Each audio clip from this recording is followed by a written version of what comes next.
Oh, I'm so excited. This is going to be fun.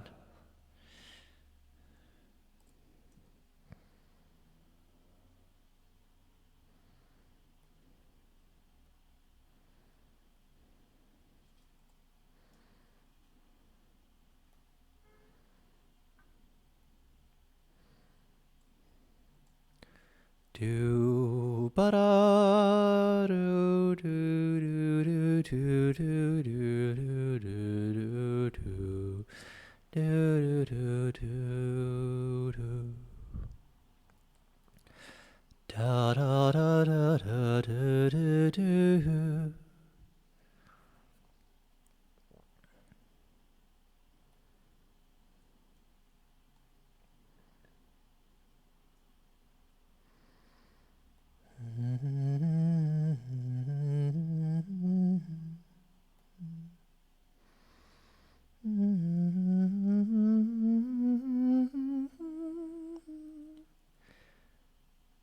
Hi, Grex. How are you? I feel like I just saw you like 10 minutes ago. Probably because I did. Um, I'm just posting on Twitter and stuff.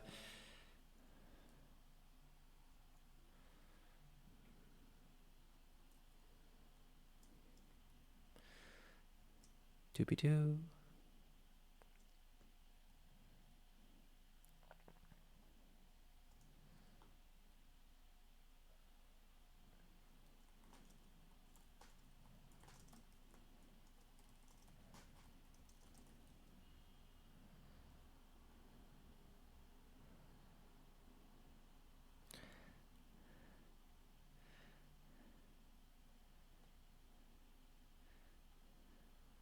It's right now. Come say hello. Okay, shooby doo. La la la. Hello, Outer Cove. Nice to see you. Hi, Krista. Dab. Outer Cove says, I can't stay for long, but wanted to say happy Friday. I hope you have a wonderful stream. Thank you, Outer Cove. I hope you have a good Friday and that your weekend goes happily. I'm very excited for this concert. I think it's going to be a lot of fun. I feel like the camera's a little off center.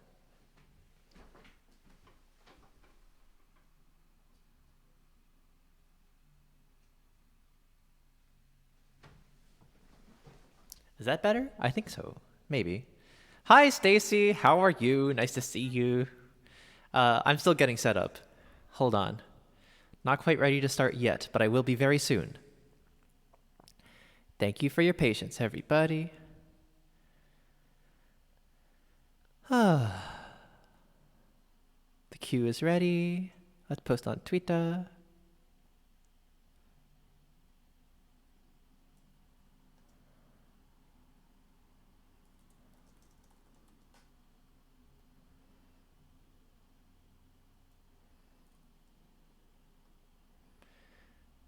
Do do do do do do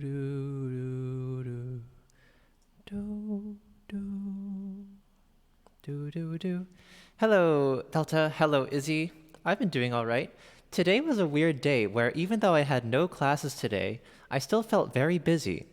In the morning, I was trying to record something for YouTube when I realized that the transcription I was using was inaccurate. And so that was too bad. And then I did a bunch of practicing also today. And I also set up the PowerPoint for today's stream. And I also went and get a COVID test and cooked meals. And all those things just kind of took time. So now I'm here. Now it's 8 o'clock and I gotta do the concert, which is exciting. I'm so excited. I think this is gonna be a lot of fun. And I will say, I think I probably picked too many pieces. The problem is that these pieces are like too good, so it was very hard for me to cut them. So I didn't cut anything except for... I cut the Simonovska Nocturne because the ending is... Oh, I messed up. Whatever. No one will see. Let's try again. I cut the Simonovska Nocturne because there's this really hard part at the end that I just didn't have time to learn. And I also wanted to have a representative from the classical era, like Marianne Martinez, but I don't. Oops. Sorry, Saren. But that's okay. The 15 works that I have on the program today are really great. And there may be mistakes, but I promise I'll do my best to convey the spirit and the gesture that they all embody. as well as I can. There's that probably fake quote from Beethoven where he says, "To play wrong notes is okay, but to play without passion is inexcusable." I kind of doubt he really said that, but it's a good quote, right? As he says, oh wait, too short. Okay. As he says, "I believe you'll do splendid. Thank you for the confidence. Ha ha. All right, let me just make sure the PowerPoint thing works. OBS is very odd. Sometimes I can get it to work with Microsoft PowerPoint, and sometimes it just like poops out and it doesn't work. So I had to import it into Google Sheets. So if you can see this, I'm going to put myself somewhere where I don't block the text. That should work.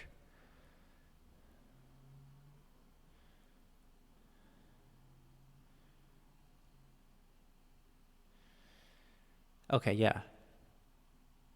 I might cut into some of the pictures. Okay, that's good. You can see this, right? Can you see this? This very well-dressed woman, can you see her? I hope so. Stacy says, "How can you play on a rolly chair?" I don't know. So we went to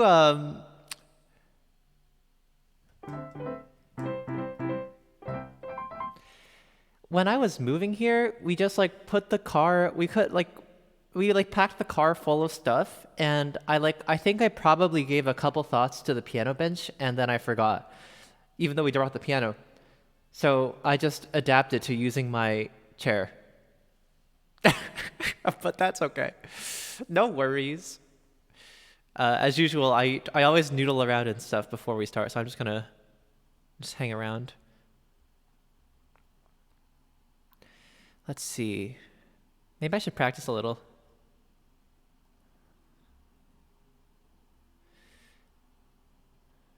Hello, Emma. Nice to see you. Greg says, "I have the same chair. It's not so bad to play piano." Oh, really? I don't know where this chair came from. When I moved to my last apartment in Providence, it just kind of was in the house as a piece of furniture that we inherited. So it's pretty good. I've used it for, what, two years now? 1.5, probably. As long as I'm not slouching. Yes, I don't slouch. Cow warm-up. That's a great idea. Why don't we start with a cow warm-up? I'm not going to be singing. All these are piano works. But it doesn't hurt to do a little bit of cow warm-upping anyway. This is a warm-up that I do to get ready for singing. Here's the cow. Feel free to sing along in chat or ask for animals and sounds. Here we go. I am a cow, moo. I am a cow, moo. I am a cow, moo. I am a cow, moo. I've had mine about 15 years, and it's still holding up. I am a hamster, run, run, run, run, run, run, run, run, run, run. I am an otter. What does an otter say?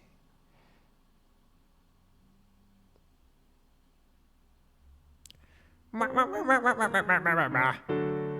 Robbie, thanks for the sub. We are all hamsters. Thank you, Robbie, for the tier 1 sub. I am a shark, roar. I am an otter. Split, splash, splash, splash, splash, splash, splash, splash, splash, splash. That works. I am an otter, squee. All right. I am a quagga. Cute, cute, cute, cute, cute, cute, cute, cute, cute, cute, cute. A quagga is like a 4-legged hoofed animal, right? I think I've seen a picture of one. They're like zebras. Maybe? Well, that was the cow warm-up. And thanks to Robbie Tunes for the tier 4 sub. Oh, wait, no. Tier 1 sub for 4 months. There's no tier 4 sub. Delta says no. Oh, no. Uh-oh. What's a quagga? Oops.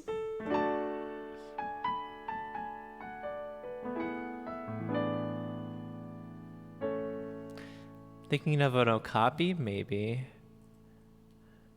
Oh, you know what? I'm thinking of a quagga. I thought that Grax misspelled quagga, but it turns out that a quokka is entirely different.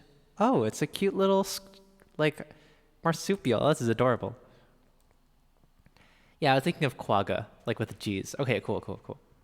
All right, it's 8:11. So, let's start. Oh, Delta says, they're like wombats, but their poop is cube-shaped. That's great. That's really magical. It's like those cubed watermelons. All right, I'm so excited. Today is March 26th, and March is Women's History Month, as at least in the US it is. Now, today I'm playing a bunch of pieces by female composers, and as I always say, the best month to play music by female composers is actually every month. Now, this very witty statement I did not make up myself. Originally, it was stated about black composers. The best month to play music by black composers is not February, it's every month. Unfortunately, I forgot who said that. So now I'm just plagiarizing from someone I don't even know. But anyway, it is still a true statement. We should be playing music by these composers in every month of the year. And I tried to on this stream, as you probably know. But I still think I thought it would be a fun time to celebrate the works of these historical figures and also some of my friends. So, let's start. I make a lot of cubes every day. Amazing. All right. Oops, that's not the PowerPoint.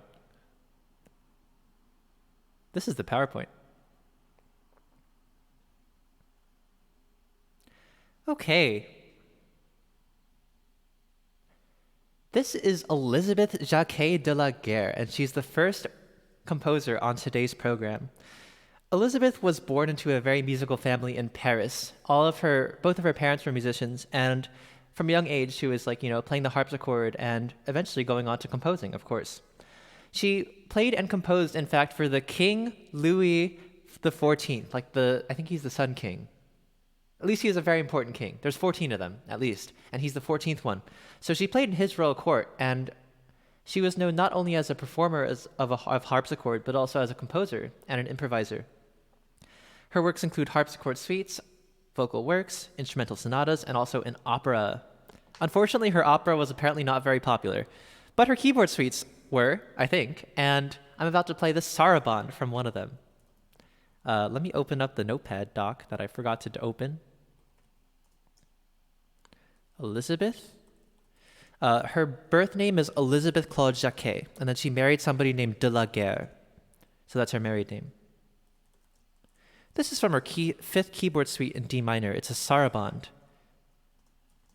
Is this going to fit? No. Is this going to fit? Yes. Cool. Well, here we go. We're about to take a fun journey throughout history. All sorts of composers and all sorts of styles. Let's do it. Here's a saraband from Suite 5.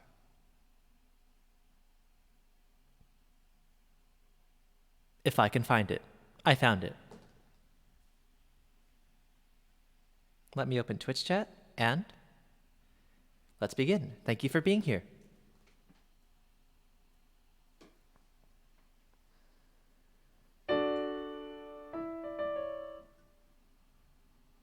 You ever just play the wrong, second note of a piece? You ever just do that? Let's try again.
Hello to Nat Alien 25 and thank you for the raid.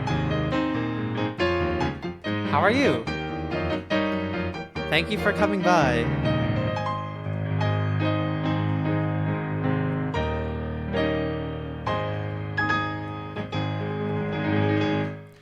Thanks to Izzy for doing the shout out. Nat Alien 25 is of course another music streamer on Twitch. I haven't been to your stream in a little while, for which I apologize, but if I recall correctly, you're a musician, you're a singer-songwriter, and you play the guitar, right? Thanks for stopping by again, I appreciate it. How are you doing? Yes, your guitar, yeah. We've met, of course. This is kind of a funky stream. For those who are new here, hello, I'm Julian, or suikunkun, and usually I play about like half classical and half other stuff, but today I'm doing all classical for the first couple hours. And it's a special program where I'm celebrating the works of various female composers throughout history. That piece was a sarabande, which is a slow Spanish dance in 3 by Elizabeth Jacquet de Guerre, a French court musician who wrote all this cool stuff. So, hooray. Thanks for the raid, I appreciate it. And of course, thanks to SPT Huacha for the follow. And hello also to anyone else who came along with the raid, such as Tavo140977, Sai Raid, Sikorama, and anyone else who is here to say hello. Yay. Ordinarily, I would ask you if you want to hear anything, but right now I'm not taking requests. If you wait, it'll be a while, like 2 hours from now, the request queue will be open. But if you need to eat dinner or whatever, I understand. Thank you so much for the raid, though. I appreciate it dearly. Hope you've been well. Izzy is a bot. That's wild. Oh, yeah. A few more shoutouts to give. Graxonov is in chat. Who's that? Grax is this really cool pianist and music lover, and when I say that, I mean he shows up in so many music streams across Twitch. His specialties are classical and also Ghibli and video game music. He's very friendly and has this really nice decor and also this really cool purple button shirt. So definitely go say hello to his stream. We also have Robbie Toons, who is dialing in from Vienna. Oh. Robbie Toons is a conductor, which is super cool, just like me. And he's also a pianist. He has a great ear, and he can do these great live learns off of almost anything you give him. And he also has a very cool song list full of classical stuff, movie stuff, Disney stuff, and you should definitely go say hello to him as well. Hello, I push every button. Play River Flows in You partial. Oh god. Alright, time to play part of River Flows in You. This time I'll let Suikun play. How do you feel? Let's do it. Okay. Here's River Flows in You. This is not part of the program. But for 666 points, I Push Every Button has... Oh, the bear. Oops. Right, this guy. Alright, here we go. Think of this as an intermission.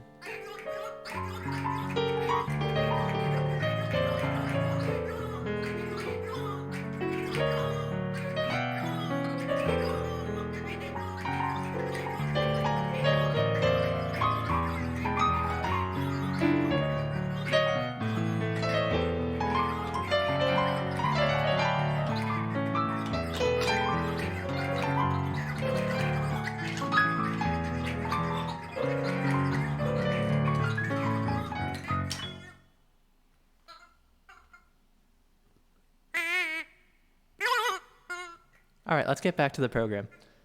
Also, I forgot to turn off the autofocus, so let me turn that off. Could you imagine playing the one piece before? Yeah, true. Actually, one time we did this weird orchestra concert that had this piece called Sinfonia India by Carlos Chavez, and then we did Mahler 1. And Mahler 1 is like an hour long. And, oh, you know what? I forgot to turn on SpeakUnBot. That's what I forgot to do. I totally forgot. No wonder Izzy has to do all the work. Sorry. My bad. Anyway, we had this 10-minute piece by Carlos Chavez, and then we had the intermission, and then we played Mahler. But the intermission was 5 minutes. All right, let's go on. Hi, Saren. Oops, that's not a PowerPoint. This is a PowerPoint. The next person I'd like to highlight is Clara Schumann. Who's that? Clara Schumann was a German pianist and composer. From a young age, she, learned the piano and quickly attained this international sort of reputation for being this great, great piano soloist. And also, by the time she was like 18 or 17, she was already writing her own pieces and publishing them. When did she write her piano concerto? I think when she was like 20 or something, right? She has this wonderful piano concerto. And she married Robert Schumann when she was 20 in 1840, which is why her name is Clara Schumann. Her birth name is Clara Wieck.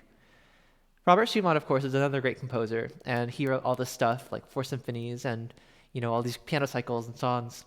And after he died, she still blah blah blah. After her husband died, she continued to promote his works and edit them, and she was also friends with their friend Johannes Brahms. Brahms' relationship with Clara is very complicated. Very, very complicated. Historians debate about it a lot. He was probably in love with her. Basically, he was simping over her. For a long, long time. Poor Brahms. Anyway, unfortunately, she didn't keep composing after her husband died. But she still has a lot of great piano works and a few orchestral works from before then. And this is her Romance, which is from 1836. So she would have been 17 when this was written. I think this piece is really wonderful. Sort of like the last piece, which kind of plays with major and minor. This one also kind of does that, and I hope you enjoy it. So, let me type the title in.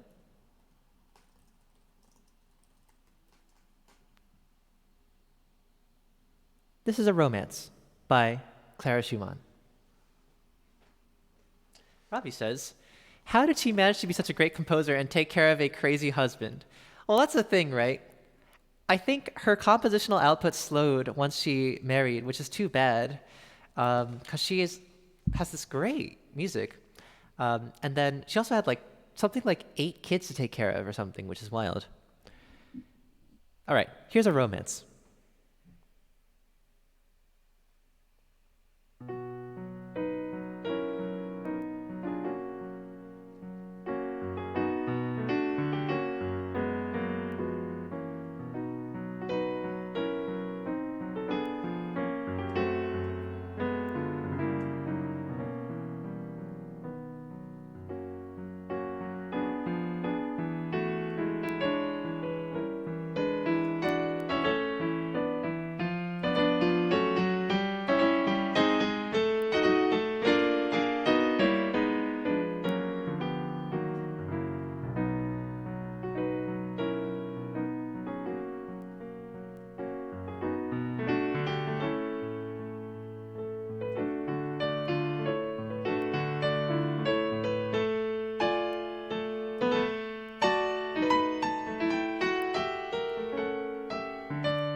The left hand is actually the hardest part in that middle section, and I kind of messed it up, but that's okay.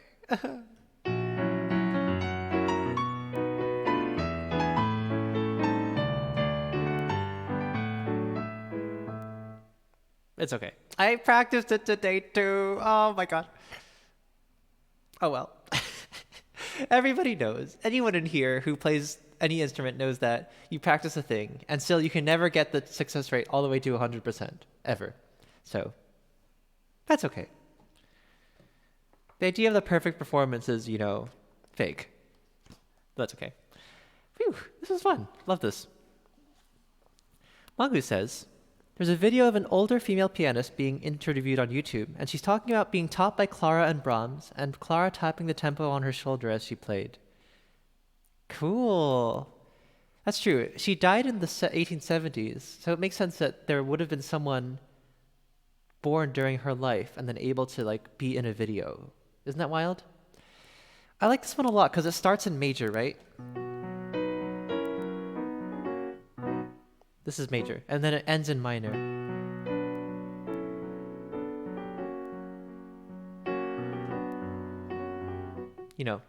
And not a lot of pieces in this time do that. Really, not a lot of pieces are, brave enough to go for that unhappy ending, right? And there's no Picardy either. It ends like that.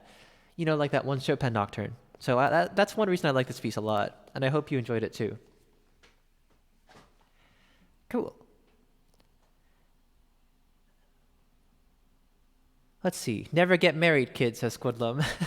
Don't get married to a crazy person. Well, so we can talk about Robert Schumann and we can call him crazy, but the real fault is not his or hers. The real fault is the lack of proper mental health care and support during that time in Germany, The real fault is not good understanding of mental illness in that era of history.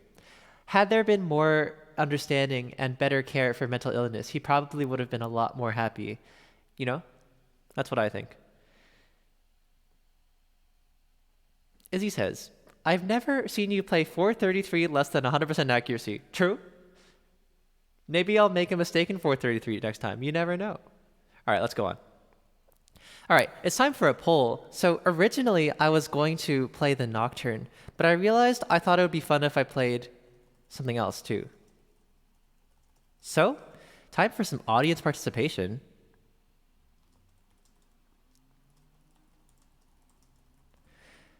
There are 3 options. Which Fanny Hensel piece should I play? The options are the Nocturne, March, or November. Hello, DJ Beats. Nice to see you. Sarah says also syphilis treatment. True. Yeah, he had syphilis. That was bad.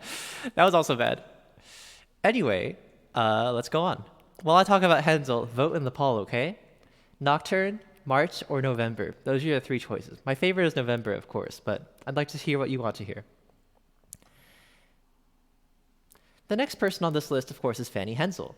Who's Fanny Hensel? I talk about her literally every stream, I think, because I just adore her music. Fanny Hensel was born in 1805 in Hamburg to the Mendelssohn family, so as a kid she was known as Fanny Mendelssohn.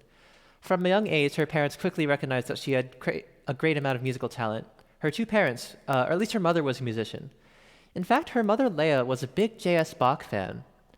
And one of the reasons J.S. Bach is still remembered and well-loved today is because Felix Mendelssohn, her brother, went on to champion him and then bring his works to the public image after they had sort of faded. So we might be able to thank Leah Mendelssohn, the mother of this family, for the fact that we know and love J.S. Bach so much in this modern day. Anyway, Fanny was very skilled as a pianist and as a composer, but unlike her brother, who was a man, she was a woman, of course, and so her family actively discouraged her from pursuing composing. A letter from her father, Abraham, says, Fanny, for Felix, music can be a profession, but for you, it can only be an ornament, never the center of your being. In another letter, he says, you must prepare yourself for the only vocation that is proper for a woman of your status, and that is the vocation of housewife. Even her brother, Felix, at one point said, I don't think it would be right if Fanny published her music. Her main thing is keeping her household running. I don't think it would be proper for her. Despite all this, she kept writing, and in fact, she found a supportive force in her husband, Wilhelm Hensel. He was a painter and in service of the royal court. Hensel recognized Fanny Hensel's talent as a musician and her worth as an artist. And so the story is that every day he would place a piece of manuscript paper on her piano and he would say, "Listen, Fanny, I'm going to go for today. But when I come back, I want to see this paper full of music and I want you to show me what you've written." And I just think that's adorable. By all accounts, their marriage was quite a happy one. And in the last couple years of her life, Fanny went against her family's wishes and did publish several piano pieces and songs. Out of her more than 400 pieces, most of them are those, pieces for solo piano or for voice and piano, but she also has an orchestral overture, 4 cantatas, and some chamber music. I was gonna play the Nocturne, but looks like November one. Oh wait, the Nocturne one. Alright, cool. Let's do Nocturne. I'll play November later if anyone wants to hear it. A nocturne, of course, is a piece that's evocative of the night. I'm not exactly sure what the circumstances of this piece's composition were, but I think it's probably in one of her many papers. She never published this one. But I like it a lot, and I hope you do too.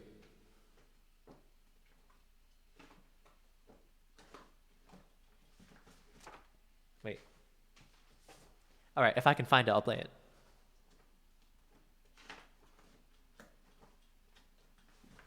I found it. I actually recorded this and it's on YouTube. So if you ever want to hear a recording of this, you can on my YouTube channel. Anyway, here's a Nocturne by Fanny Hensel.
Is it crackling? Gosh, I hope not. Oh, if I had to do the whole like wiggle thing and restart the whole thing, that'd be so annoying. Mongoose says I'm not getting too much crackle. Okay, I hope not. I'll ignore it until it becomes a big problem. I guess it's my computer. Sometimes it just like has this crackle sound. Just a tiny bit. Oh, why? Technology must you do this to me? Alright. Well, hi, Ubi. And Kelly says, it just started thundering outside. Adds extra atmosphere. Nice. Just imagine it's the cracks of history, you know? That doesn't make sense. Never mind. Okay. Well, I hope you guys enjoyed it. This was a Nocturne by Fanny Hensel. Let's go on. Oh, and thank you to Spicy Noodles 111 for the follow also. Hope you're enjoying the tunes.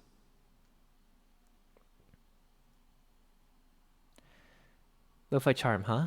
Spicy Noodle says, I love how he's so passionate while playing. Oh, thanks. I mean, this music is great, so. All right, the next composer is Estelle G. Ricketts. Who is Estelle G. Ricketts? In fact, this is quite a relevant historical question. We don't really know a lot about this composer, unfortunately. As far as I've been able to uncover, she makes 3 appearances in the historical record. A 1900 U.S. census says that she lived in Darby, Pennsylvania, with her father and 2 brothers, or something like that, and she was the only person in her household who could read and write, born in 1871. A book that lists various prominent African-American women lists her as a music composer. And finally, of course, we have this piece, which was published in 1893. This is Rippling Spring Waltz. It's the first solo piano piece that we know of published by a black woman.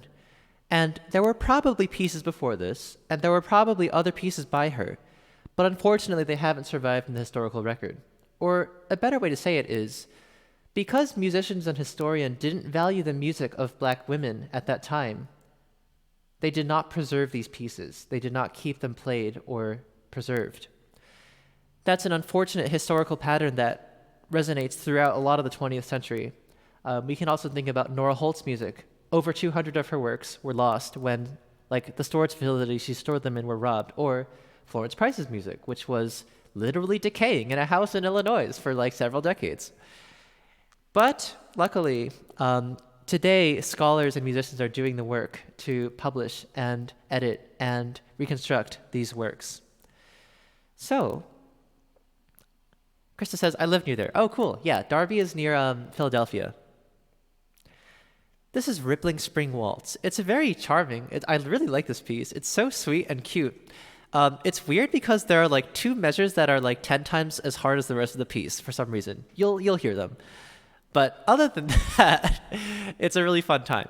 So, you can also find this on my YouTube channel. I just uploaded it on Thursday. So, from 1893, here's Rippling Spring Waltz. Let's go.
Spring is here.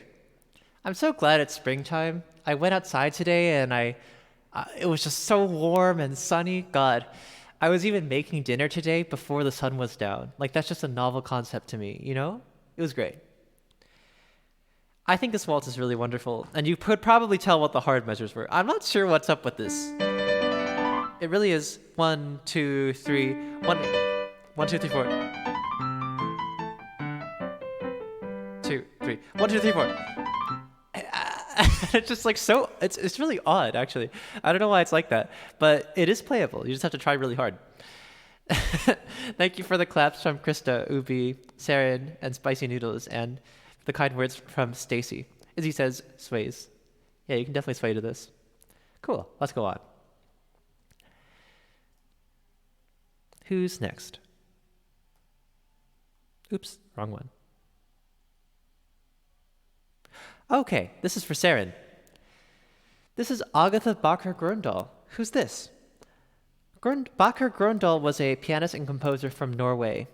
In addition to writing, most of her output is songs and piano pieces, but she does have a couple orchestral pieces. I did find them. She was not only successful in Norway, her home country, as a performer, but also internationally. She was known in London and Paris as well. She was also close friends with Edvard Grieg, who you may know for various pieces, such as that's Grieg, who was her good friend. Like him, she has a lot of these lovely short romantic piano pieces, and apparently someone said she sort of anticipates the coming of Impressionism to Norway. One musicologist says that she is the first true Norwegian Impressionist, which is kind of a fun thing. Saren has a fun story about her. They told me this. One of her teachers in Norway told her that she should not study music because she was a woman. So, after that, she decided to go and study music with Franz Liszt, the great Hungarian composer and pianist. So, haha. She has this lovely nocturne from 1903, written towards the end of her life, written as part of Opus 59, which is a set of romantic pieces. And I think this one is very lovely. Love nocturnes, of course. And we all know, I'm a big nocturne fan. If you didn't know, I'm planning to do some kind of nocturne marathon at some point. So I don't know when it'll be, but I'm still collecting nocturnes. I haven't learned a lot of the ones I would like to. But here is one of them. I hope you enjoy this. Here's a nocturne by Agatha Bakker-Grøndal. By the way, to be clear, Bakker is her unmarried name, and then Grøndal was the name of her husband. Let's go.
Sorry, Sarah, I didn't practice this piece enough.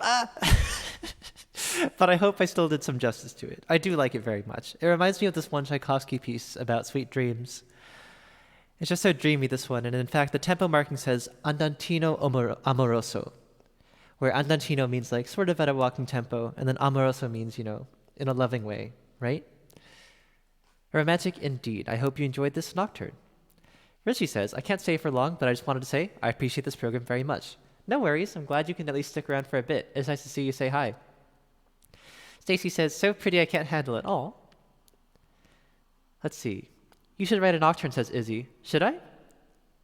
Okay. Saren says, there are still backer Grundals around today writing academic papers about seatbelt statistics. I assume this refers to her descendants. Apparently her son was also a pianist, and he spent a lot of his career promoting his mother's music, which is pretty cool.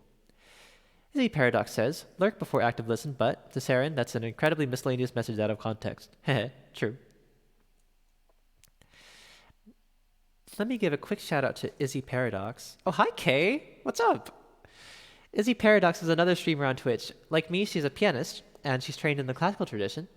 But she can also play things from video games, from anime, from movies, from Star Trek.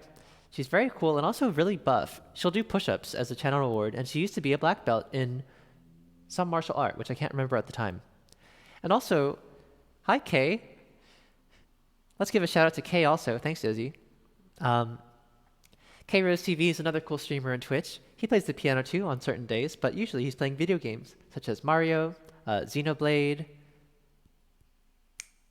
Pokemon, Heart Gold or Platinum, and he's really funny and also making cool videos on YouTube. So definitely go say hello to him.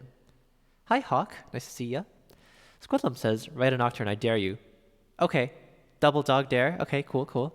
And thank you to Franz Bear and Pix2612 for the follows. Let's go on. Aw, thanks for the host, Hawk.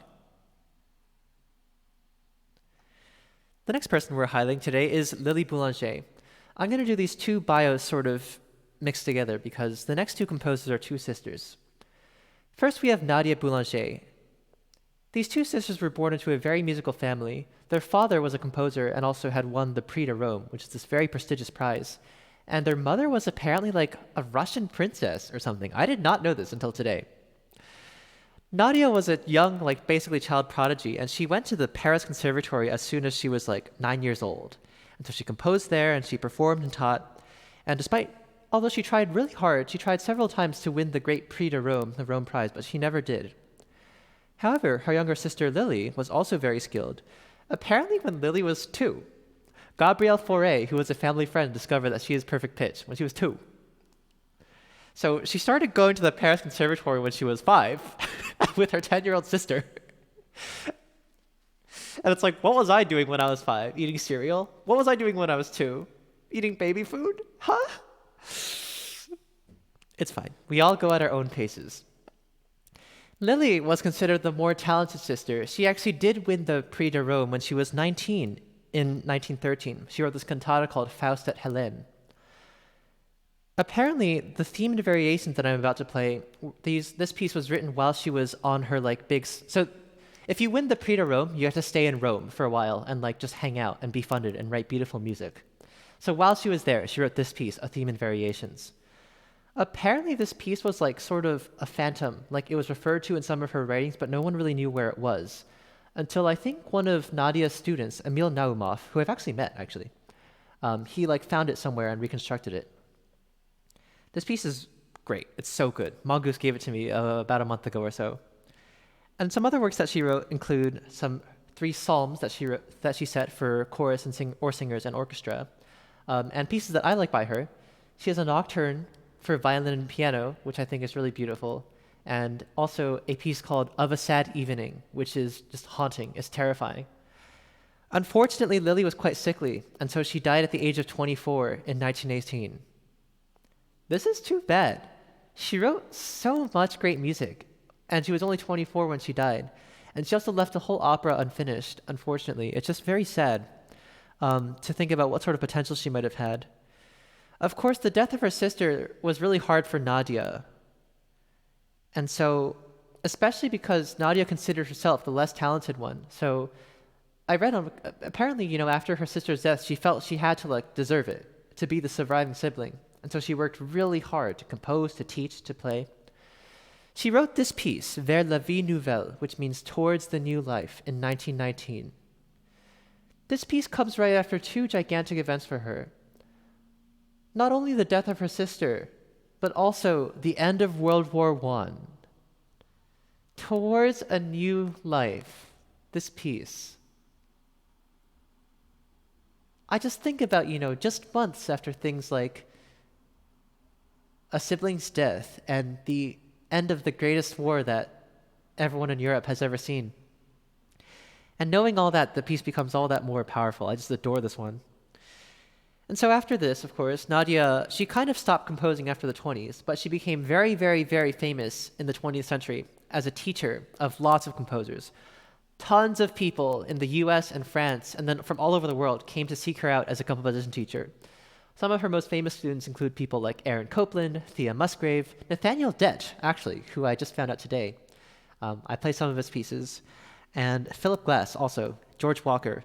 All these people and like hundreds more sought her out as a teacher. I'm going to play these two pieces basically right after each other because I think they sort of work together very, very well. One I missed in chat. Oh, hi, Meow. Meow2's in chat. Meow is super cool. He's another streamer. He plays the piano, he sings, he plays guitar. He has cool virtual backgrounds and stuff. Definitely go say hi. Krista says, when I was 5, I tried teaching myself piano. Nice. Good for you. So let's play these two pieces. I'll take a little break in between just to announce that this one's over. But first, here's the theme and variations by Lily Boulanger. Squidlum says, you're so popular, Suri. Nah. All right. I think these two pieces are so good. They're so powerful. And I hope you enjoy them too. Here's a theme and variations.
Hi, Zaynep. I'll welcome you properly in a sec.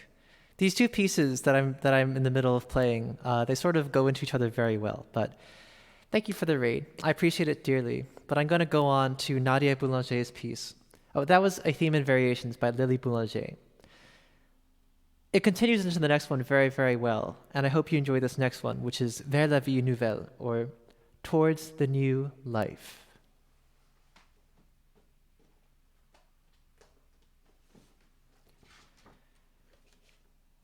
I'll welcome you for real after this one. I just think that these two pieces work in conjunction. But thank you, I appreciate it a lot. Here we go.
This piece is deeply sorrowful. It starts out so dark, of course, but it gives up to something so different. And just thinking about all the horrors this woman saw, their father died in 1906, and then, of course, Lily died just a few months before this piece was written. And the end of the Great War, this was vers la vie nouvelle, towards the new life.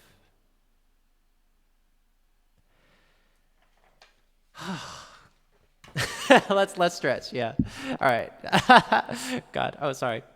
I adore this piece. I've been playing for about an hour, and good time to do some stretching, especially after something like that. But also, first, let me welcome ZD Major 7. Hi, Zainab. Thank you for the raid.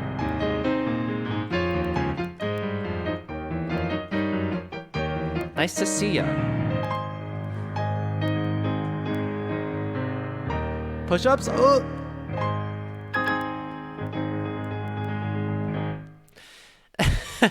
ZD Major 7 is in chat. I think Izzy already did the shout out, but I'll do it again just to bump it in chat. She's another musician. She's in Seattle and is both a singer and a pianist. Also, sometimes she plays the recorder. On her song list is mostly things from classical music and things from video game music. She's very friendly and is a friend to many streams around Twitch. How come no one does handstands, says Gamerbach? We're not cool enough yet.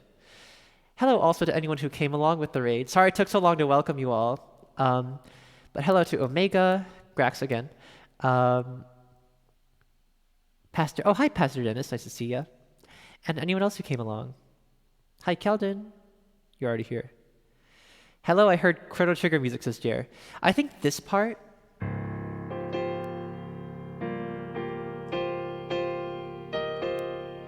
This part reminds me of Studio Ghibli, doesn't it? Don't you think?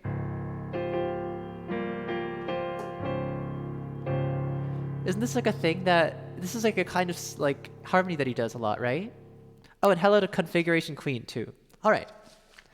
But yeah, stretching. I've been playing for about an hour, and I'm sure some of you have been sitting around for a while, too, which is okay. But it means it's a good time to stretch. Let's do so together in 3, 2, 1.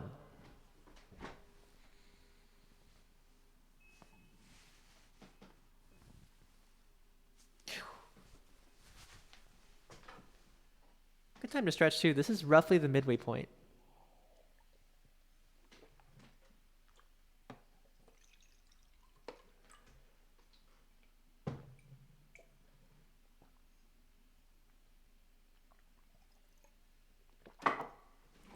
Okay. Phew, I should probably clear the queue a little up too, because I just kind of put all the stuff in the queue, but I never actually clicked that it was done. Check.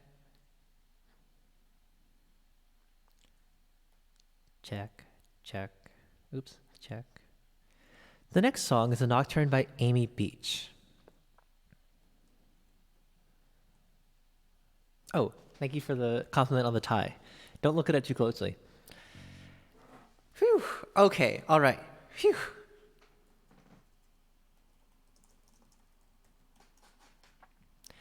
All right, let's go to the PowerPoint. Just a second. I should really set up hotkeys, but I haven't learned to do that yet. This is Amy Beach. Who's that? This is another child prodigy. So I looked at her Wikipedia article today. Apparently when she was 1 year old, she could already sing 40 songs. Like, huh? What? I don't even know if I knew what a song was when I was 1 year old, let alone if I was conscious or could build memories. But this is Amy Beach. She was one of the first and most successful female composers of America in her day. And in fact, I think she is the first woman to have written and published and had performed a symphony. The Boston Symphony Orchestra played her Gaelic Symphony in 1868. Other than that, she also has a lot of piano pieces, a lot of songs, some chamber music, some choral music. My personal recommendations would be, of course, this nocturne, and her piano quintet is really, really good. Her piano quintet is so good. I heard it live a few years ago, and I was like, wow. She has this wonderful late romantic chromatic style, especially in this one. She actually lived in Boston. Boston was like the musical center of classical music in the U.S. during that time, I think. For example, Florence Price came to NEC, New England Conservatory, to study. And Amy Beach worked here along with other people like Arthur Foote, George Chadwick, um, I don't know who else. And I think she's probably the most famous American composer of her era that we still know about today. This nocturne was written in 1924, and one fun story about her. Apparently, she was very popular during her day, and apparently she wrote these three songs that became so financially lucrative that she was able to buy herself a vacation house. Isn't that the dream? Hi, Audrey. Nice to see ya. Izzy says, I remember nothing before 3 or 4. Yeah, my earliest memories from when I was 3. So, here's a nocturne by Amy Beach. I think this piece is so good. And I know I'm saying that about like every piece today, but I really, really like this one. It's this sort of like late romantic, super chromatic stuff that I am a sucker for. Think like late Sibelius, you know? It's like that. So, I hope you enjoy this nocturne. Here we go.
This was a Nocturne by Amy Beach.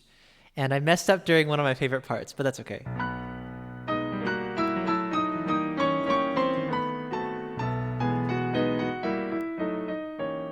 There we go.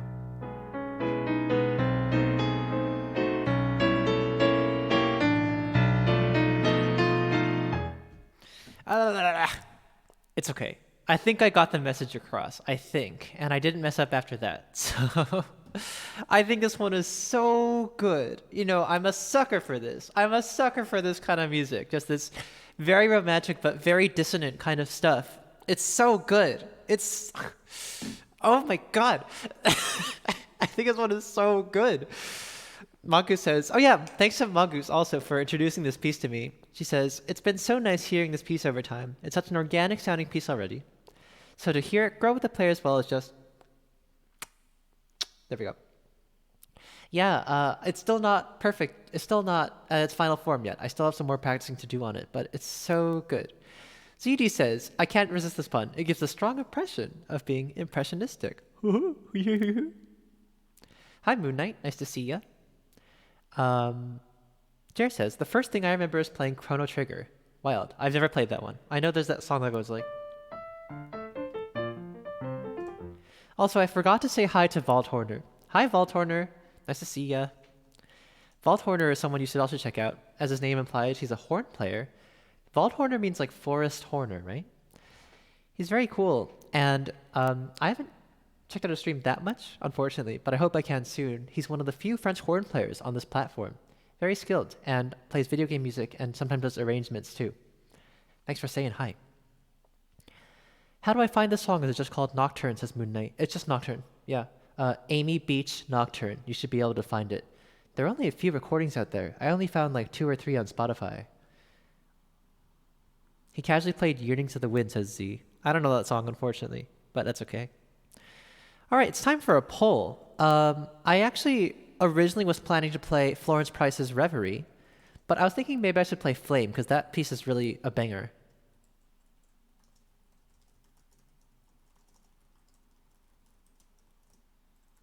So here's a poll. While I introduce this composer, please vote. He has hair. Nice, that's good. As he says, my friend Demonic is a horn player, but not on stream. Oh, I see. You know, this is probably a good time to announce. I'm trying to do a Twitch virtual orchestra project featuring musicians from Twitch. I realized recently that you can find almost every orchestral instrument represented among the Twitch community. So consider this like my public announcement. I'm looking for orchestral players. So if you play an orchestral instrument and you'd like to be part of a cool virtual orchestra project, let me know. Okay, anyway. Oh, that's what it is. Oh, okay. This is Florence Price. You've probably heard me talk about her a bunch. I think she's fantastic. Florence Price was an American composer born in Little Rock, Arkansas. That's like slightly to the right of Texas, if you don't know where that is. She grew up in the black upper class, which was small but active, of that city. Her father was the city's first black dentist, and her mother was a musician and businesswoman herself. From a young age, she found interests in piano playing, organ playing, and composition. Apparently, she sold her first composition to a publisher when she was 11. Huh? What was I doing when I was 11? Eating cereal. I don't know. But anyway, she was very, very skilled, and she went to NEC, which is here in Boston. Perhaps might have heard some of Amy Beach's music. And she went back to Little Rock for a while to be a teacher and also to marry Thomas J. Price, a lawyer. Unfortunately, she, her husband, and their 2 children had to flee Little Rock because they were growing up and living in the Jim Crow era. Her parents lived in a time where Little Rock was actually becoming a pretty good place for black citizens. They had, businesses, and they did not have to fear for their lives. There was a thriving black section of the city. They had representation in local government. But during the Jim Crow era of U.S. history in the South, rights were systematically stripped from black citizens. They weren't allowed to vote. They weren't allowed to hold public office. Lynchings became more and more common. And so in the 1920s, race relations just continued to get more and more terrible, culminating in the lynching of a black man right in front of a black church. And also, supposedly a black person killed a white child. and the white community was going to retaliate by killing the child of a prominent Little Rock black family. And according to the biography I read, apparently Florence's daughter Edith was going to be the target, so they fled. They were one of the many families who went in the Great Migration, which is this big phenomenon where a lot of black families moved from the South, the rural South, to urban centers of the North. Price found herself in Chicago, which had its own burgeoning and very active not only musical community, but African American community. I saw a talk recently by British musicologist Samantha Ege, which was about the networks of support that she found there. There were a lot of black women making musical organizations, reporting for newspapers, playing each other's pieces, helping each other with financial support. And so one of the things that this musicologist said was very important. She said, we can't think of Florence Price as an exception. We have to think of her in context of all the women, all the female musicians and black female musicians who were making music during her time and who supported each other and created platforms for each other. So just something to remember. She made history in 1933 as the first African-American woman to have a piece premiered by a major American orchestra. The Chicago Symphony played her Symphony No. 1 at the World's Fair. Walt Horner says, I got to play her third symphony. God, I think her third symphony is her greatest piece. Honestly, it's like even a lot better than her first. Her first is like pretty good. Her third symphony is so good. I'm writing a paper on it right now. Moon Knight says, I found the Nocturne Opus 107. What's the opus number? So some composers will like catalog their works starting from like number 1, just so they can have like a big list of their works. So Opus 107 means that it's the 107th work in Amy Beach's own list of music. She only wrote one nocturne as far as I know, so that should be the correct one. All right, that was a long speech, but I just really like this composer, so I talk about her a lot. Anyway, what I missed. I haven't found an oboe streamer either. I don't know any oboe streamers. Case is gonna get a guitar solo. I don't know if there are a lot of guitar pieces that I can find. Chris is getting a C trumpet soon. Nice. As he says, add Windy the harpist to your orchestra. Ooh. Yeah, I would like to. If we do Firebird, then I will. Ask her.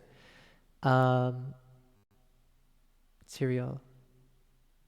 Bewilderment. Yes, you mentioned this one, I think. I'm glad you enjoy the context. Yeah, aside from her symphony, she has a lot of piano music. She has a lot of songs. I think one of her most famous achievements was when Marian Anderson was this black opera singer, and she was invited to Washington, D.C. to perform, but this organization, I think the Daughters of the American Revolution or something, they wouldn't let her perform because she was black. So Eleanor Roosevelt said, okay, I'll invite her to sing at the Lincoln Memorial. So she did. And Marian Anderson, in I think 1944, maybe, did this gigantic concert at the Lincoln Memorial, and she sang one of Florence Price's pieces at that concert. And so that's one big thing for her. Okay, Daz Masta. I actually asked Daz Masta and he said no. So I can't ask him. All right, anyway. The poll was between Reverie or Flame, and we've chosen Flame, looks like, just by a narrow margin. So, this is a piece called Flame from 1944. It's one of her last piano pieces, and I think she used this as part of a trio called Sketches or something. Oh, I forgot. It's very wild. This is on the much more wild side of her music. And so I practiced this a little bit. It'll be messy. This will be a lot more messy than a Reverie would be, but I think it's a banger. So I hope you enjoy Flame by Florence Price. Sorry for the long lecture, by the way. I just really like this composer. Here we go.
Well, I made more mistakes than usual.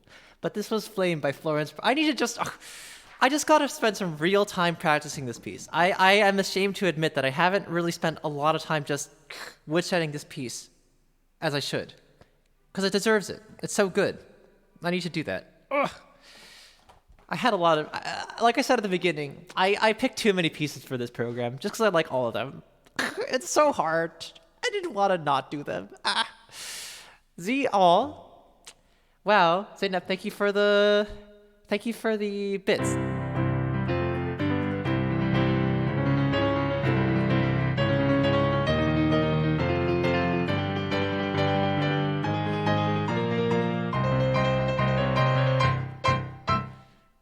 That was fun.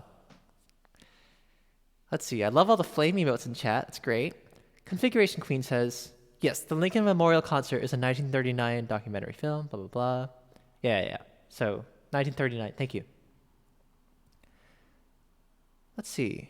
Oh, Mongoose. Oh, thanks to you also for the more bits.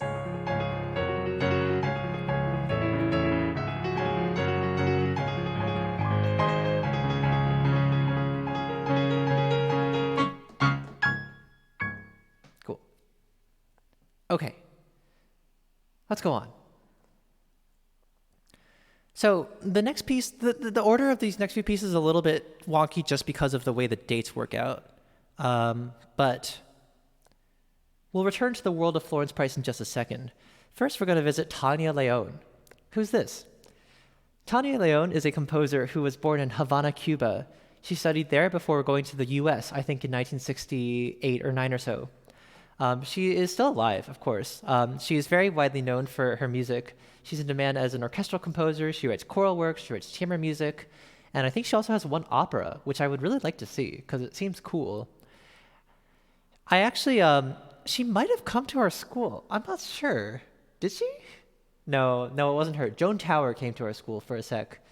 We played one of her pieces, though. We played her piece Bata in orchestra, and it's pretty wild. It was very difficult. Oh, I'm on a hype train. Exciting. How exciting. Wow. I think hype trains are a little goofy, if you mind me being honest. But they're fun. I used to think they were dumb, but I actually think they're kind of fun. So, hooray, hype train. Don't feel pressure to give anything if you don't want to. Because, I mean, you know, like, you shouldn't... Whatever. Do whatever you want. I'm not your boss. Anyway. This is an early work by her called Two Preludes. So it's from 1966, which means she would have written it when she was 22 or 23, probably while she was still studying in Cuba. I found these in a book of music by Black women composers, so I decided to learn it, and they're very chill. Well, the first one is not, but the second one is. Give me a second. Yes. So these are two preludes. You heard me play these on Wednesday, actually. This first one is called Sorpresa, or Surprise. So, hi again, DJ Beast. Nice to see ya. Oh, Kay. Kelton, thank you for the...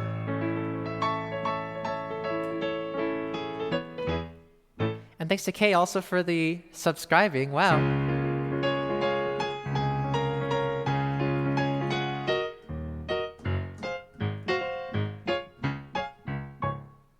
Okay, cool.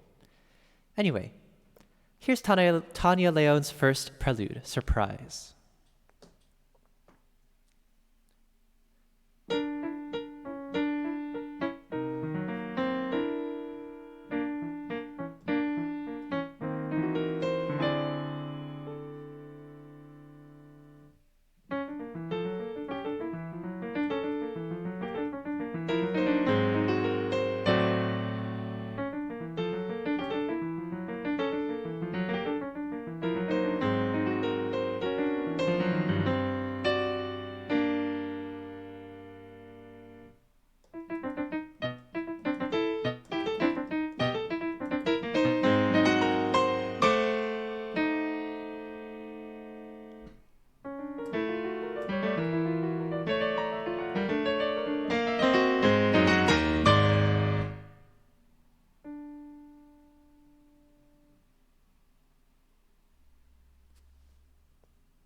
The real surprise is the quiet ending.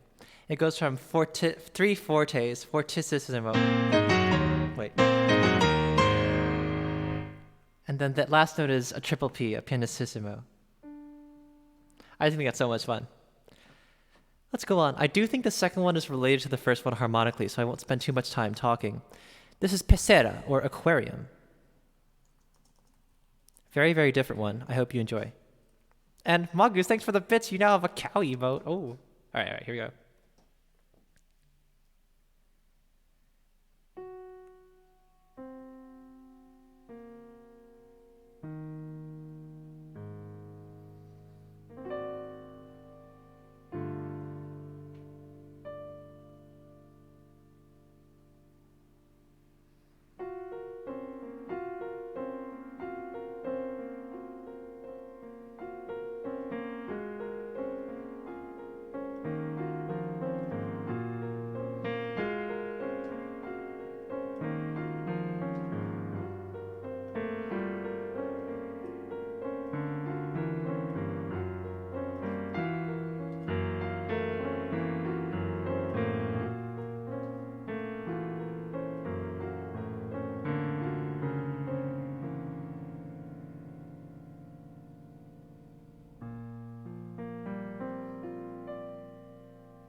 This was an aquarium, pecera. I forgot one detail. This part of the beginning is supposed to get louder and softer, you know.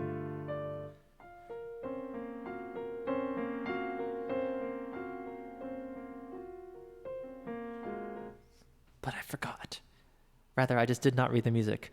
Also, wow, thank you to Mongoose for the bits, and to Z for the sub, the gift sub, and to Hawk for the other bits. We're at tier 2.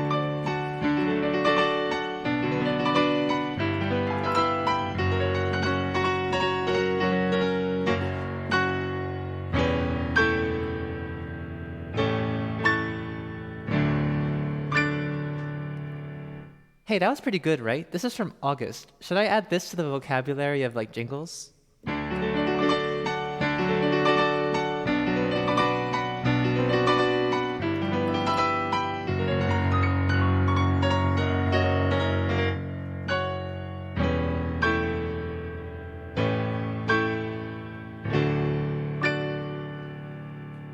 Anyway, thank you for all the support. I appreciate it dearly, and I'm glad that you find it in your hearts to support me in this way. Hooray. Magu says, yes, cool. Izzy says, I was once a hype train conductor. Nice. And did it spook you? Sorry about that. Well, hope you like these 2 preludes. The next one is the last piece by a historical person, and then after that, well, okay, Tanya Lono's not a historical figure. She's still alive today. But when I said the dates were a little wonky, it's because of this. So the next composer is Margaret Bonds. She was born much earlier, but this piece was written towards the very end of her life, while the 2 preludes were written like early in Tanya Lone's career. So they technically happened before.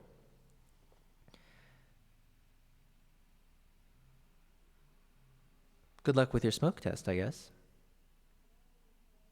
Huh. Smoke testing is important. Okay, well, glad that you're listening. This is a piece by Margaret Bonds. Who's that? Margaret Bonds is a very interesting historical figure because, in fact, well, she grew up in Chicago, and that's where she lived and worked for most of her life. And her mother, Estella C. Bonds, was a very cool person. She was a lover of art, and so a friend to many, many black artists, musicians, and writers.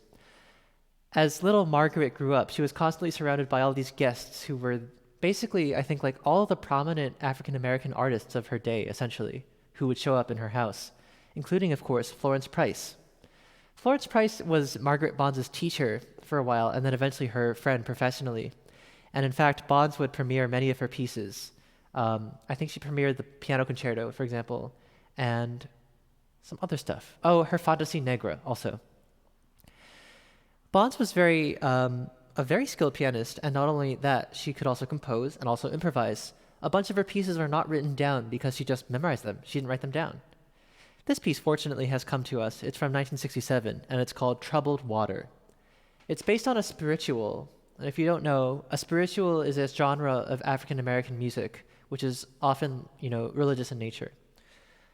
It's one that's called Wade in the Water.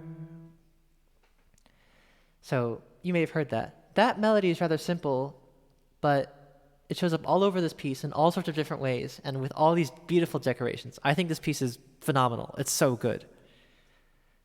Contrafunctor says, did I miss Beach? Yeah, you did. Sorry. Hi, Owen. Beach was like half an hour ago, but that's okay. Oh, and thanks to Configuration Queen for the subscription.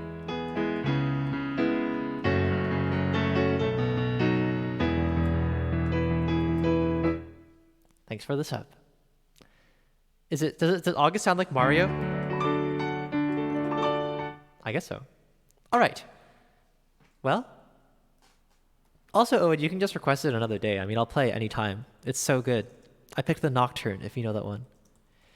Hey, have you ever played the piano quintet?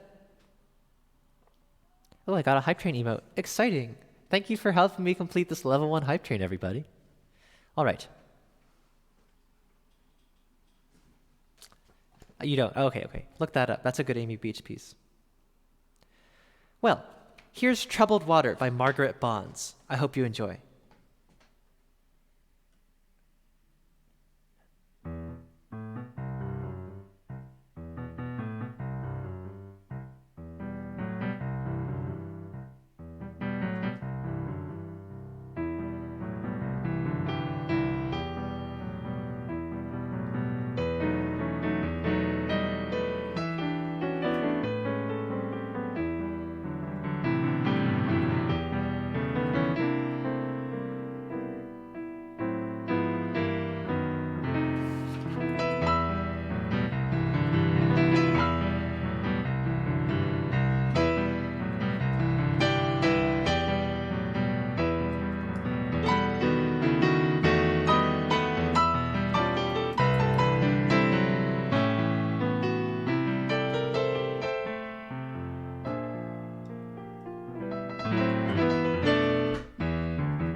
I need to practice this one too.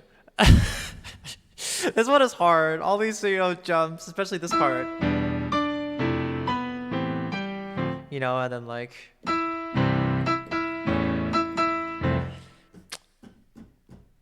This music is hard not only because it's like mechanically difficult, but also because it's like octaves, right? It means that it's immediately noticeable if I make a mistake. So that makes it very difficult. So it was very obvious, the mistakes that I made, but that's okay. Especially this. I played the wrong note. I played a D and then I was like, shit. Wait. There we go. All right. I think this piece is fire. I agree. It's so good. Stacy, yeah. This piece is so good, right? It's not easy, also. I need to practice it some more. As I said, again, I picked too many pieces tonight, so I did not practice these enough. Oh, well. Nobody's perfect, as Miley Cyrus says. ZD says, the intro riff, is it in 11/8, or am I failing at counting? It's just in 3. 1, 2, 3...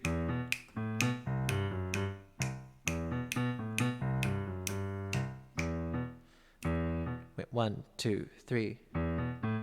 1, 2, 3. Oh my god. Wait, this is hard.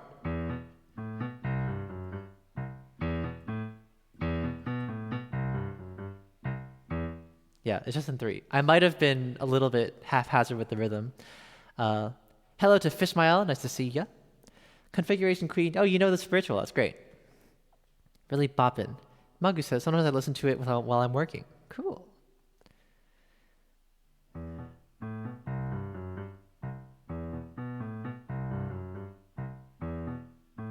Oh, I see. Yeah. Lenzel says, you're doing great. Thanks. I've been playing for almost 2 hours, and it's definitely a good time to do some stretching. Also, as usual, this stuff took longer than I thought it would. I think I just talked too much. I thought this would be done by now, but I just keep talking. Well, let me stop talking for a bit and do some stretching. You might want to join me as well. Let's stretch together in 3, 2, 1.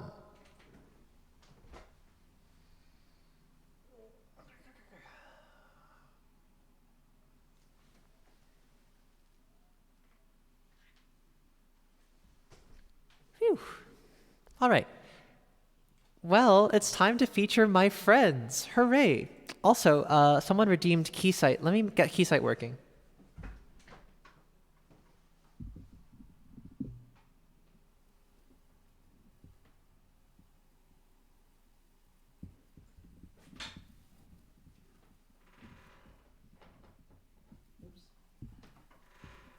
Give me a second.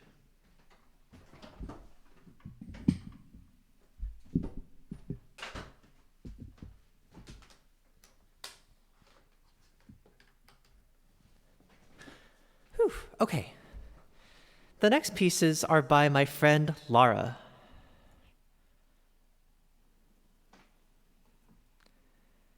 Yeah, fingers crossed. I think it can handle it. I think. We'll see. This is my friend Lara Poe. She's super cool. I met her last summer on this online music thing called Z Festival. If anyone was here and remembers the thing with the creepy autumn piece that I wrote, it was part of that program in which I met her. Lara is a musician who's sort of based in 3 places at once. I think she grew up here in Massachusetts, and so she went to NEC and Boston University. Or was it? Yes. And she also currently is in London, getting a PhD at the Royal College of Music, but also sometimes she spends time in Finland. In fact, last fall she had a piece premiered by the Lahti Symphony Orchestra. She's really cool, very funny, really fun to hang out with, and I don't know if she's here. It's like 1 a.m. in Britain right now, so I told her that she should like sleep instead of staying up for the concert, and she was like, okay, I'll catch the VOD. But Lara, if you come and listen to this afterward, I am really glad that you let me play these pieces. Lara wrote this set of pieces, a collection of Saturday afternoons from 2013 to 2015. It's a set of 20 miniatures for the piano, and I'll read the dedication. It says, written for Angel Ramon Rivera and the New England Conservatory Prep School piano seminars, including all the current students and alumni. There are 20 of these. I'm just going to play 4 that I liked, and they're just little moods, little miniatures, little things in her life that she wrote into these pieces. 2 a.m. Oh, I see. So let's see if Keysight works. I'll use Keysight for these and see if it is cool. Please work, I beg of you.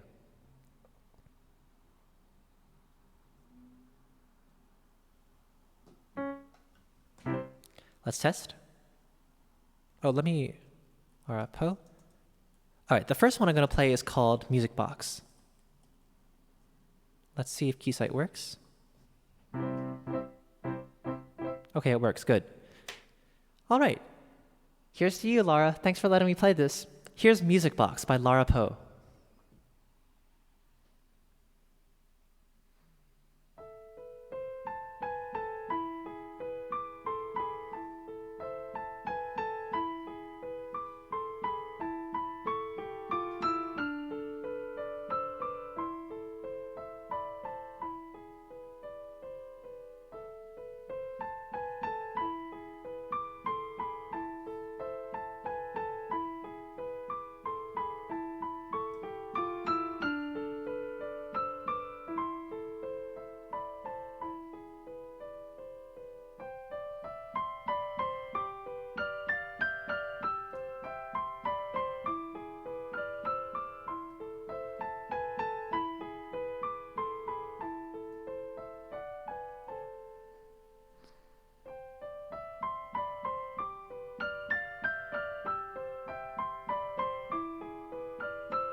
Cool. This was Music Box by Lara Poe, my friend. She's great, and I hope you like this one. I'll go right on, because all these are pretty short, so... Whew, let's see. The next one is called An Antique Jewelry Box.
Sorry, Laura, I messed up those 16ths. Oh, I did practice them. I really did.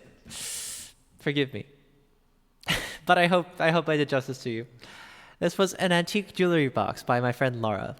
There's two more. I'll go on. The next one is called Pensive.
I like this one because it's sort of like one phrase, you know?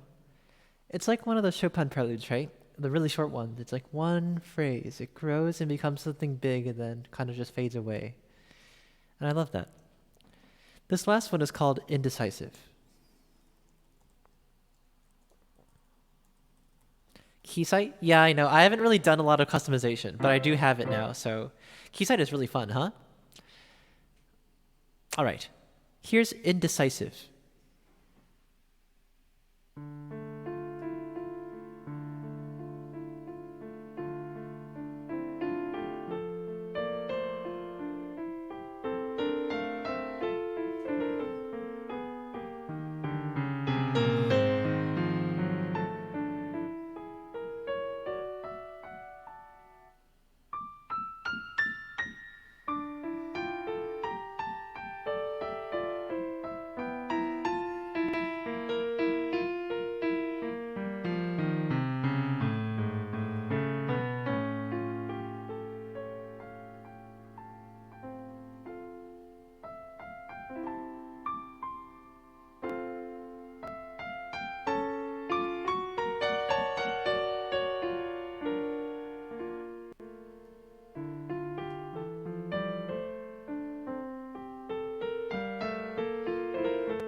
I messed up the middle section. Oh, Laura. Sorry.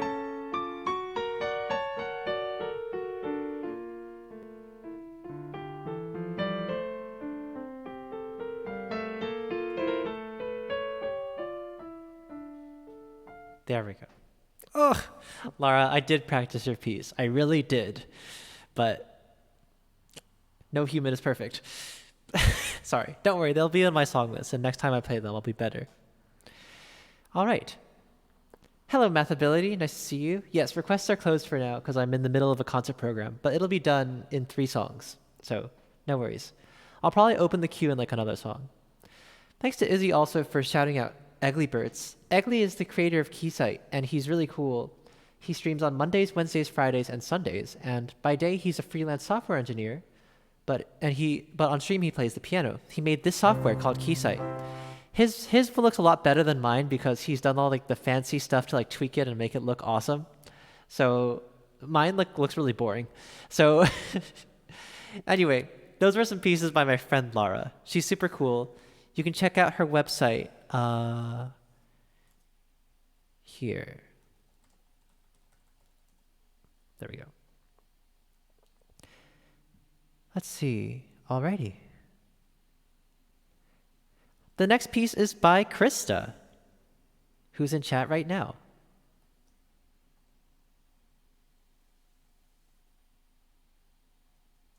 Where is OBS? Here it is. This is Krista. She's in chat right now. It's a person in chat named Krista the Yes. I met Krista as a friend on Facebook mainly. We're in the same Facebook group, which is about music. And we've gotten to know each other and talked about cool stuff like Florence Price and Alcon and Helvanis. She's really cool. She currently is a senior at Eastern University, which is in Pennsylvania, where she plays the trumpet and is a composition major. Krista wrote these pieces called A Familiar Path, and they're very lovely. Let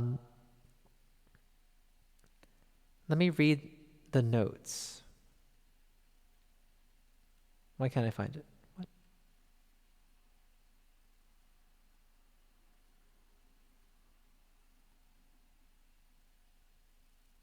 Okay, wait a second. Okay, let me find the program notes.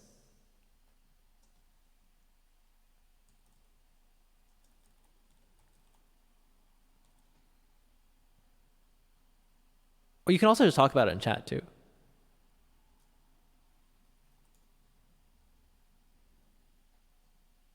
Here we go. Do do do do do do do do. Ba ba ba ba ba ba ba ba ba ba ba. Whenever I need time to myself, I take some time to go for a hike and admire nature. Each movement of this piece depicts natural landscapes I've seen on my hikes, many of which are places in Ridley Creek State Park, most especially the creek that runs through the park. The first movement depicts many of the trails in the park, some of which have ruins dotted along them. The second movement depicts some of the rapids found along the creek. The third movement depicts a sunny afternoon stroll in a field found near the park. Writing this piece helped me discover some key aspects of my writing style and gave me confidence in my ability to write music. I finally had a clear idea of what my music should sound like. What is a DAX symbiont? The video's laggy? Okay, let me close Keysight. Bye.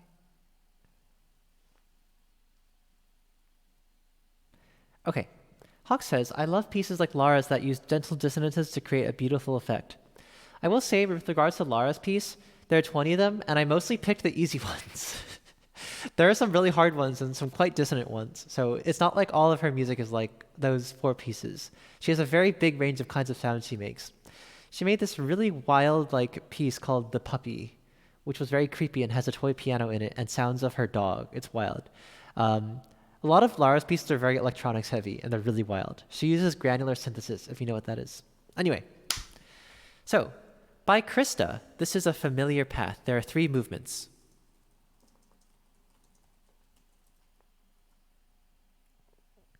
Where is it? Here it is. This first one is called The Path.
This was the path.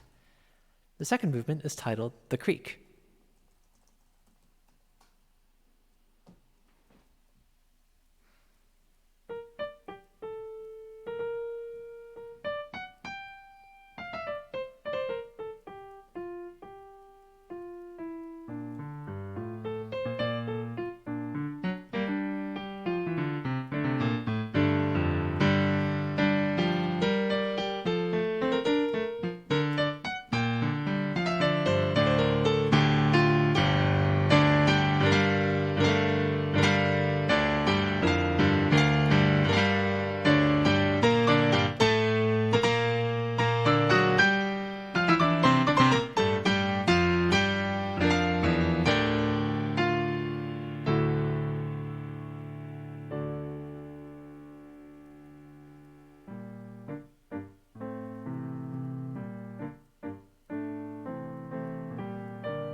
This one is hard with the octaves.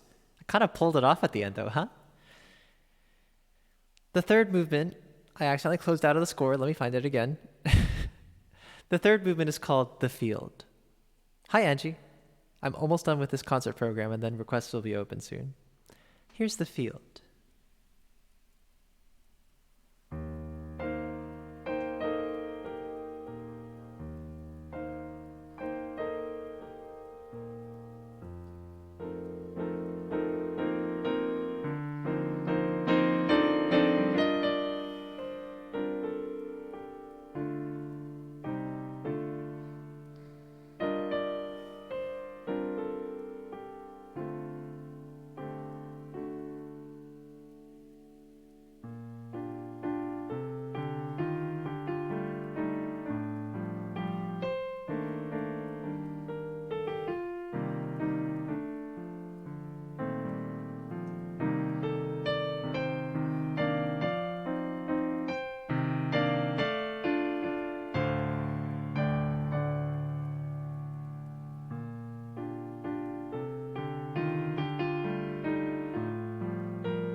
I love this last movement because in the part that speeds up, it says accelerate slightly but hold back. It's sort of like it's kind of wanting something, right? It's like it's hoping or longing for something that doesn't quite arrive, and there's this sort of resignation. This piece reminds me of like a ballad. You know, it's very balladic, kind of like the opening to Mendelssohn's Third Symphony. It's like a storybook. And I think Krista mentions, he said like, oh, you know, I'm really into Renaissance. I was listening to a lot of Renaissance music, so that's where these sort of cadences come from. And I appreciate it a lot. Thanks to Krista for writing this piece. She's in chat right now, so hooray. I hope you guys enjoyed it. And hello to Chimp Machine also. Welcome to this chat. Phew.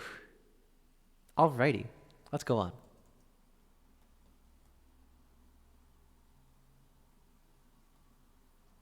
Oops, that's not the presentation.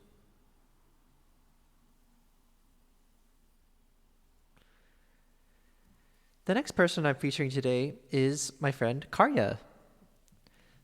Oh, Huck says, each of the movements painted a clear picture of the scenes and the titles. Nice. Yeah, the creek is really fun. It's hard, but it's a lot of fun. This is my friend Karya. I met her at Brown. We went to the same school, and I think I met her when I was playing one of her pieces. There's this student group called Fermata at my school, which is basically like the Composers Club. They put on concerts every semester of composers' music. And I played her piece, The Forest, I remember. I'm not sure if she's here right now. She mentioned she would come to the concert, but also this has been so long. It's been over 2 hours, so if you're not here, don't worry. Karya is super cool. She is studying music and TAPS. TAPS is theater and production. Wait, what does TAPS stand for? Theater and arts productions? Oh God, I don't even know what TAP stands for, but it's like theater, right, and performing arts. And she's studying the script writing path. In addition to writing for chamber ensembles, she's also done work for theater shows and for films, like in sound design and soundtracks. I think films is one of the things that she's interested in. She wrote this piece called Belki, which means maybe in Turkish. Right, she's from Turkey. And it was this thing back in May of 2020 where I made this circle of composers. Like, we all wrote for each other in a big circle. So she wrote this piece for Rishi, who's played piano. He wrote a violin piece. Wait, is that right? Yes, he wrote a violin piece for David, who wrote clarinet for a clarinetist, and then it was flute, trumpet, tuba, and then the tubist wrote a cello piece for me. I wrote a song called Outside the Window, which you may have heard before on the stream, for a tenor, who wrote for a bass guitarist, then marimba, and then piano, which was her. So it went all full circle. It was really cool. So I hope you enjoy this one. I don't actually know a lot of the story behind it, but it's called Belki, which means maybe. Oh, hi Matt, nice to see you. I'm glad you liked Krista's piece. So, here's Belki by my friend Karya. Karya, if you're listening, you're great. I hope I can come visit Providence soon. Here's Belki.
This was Belki by my friend Karya Seziner.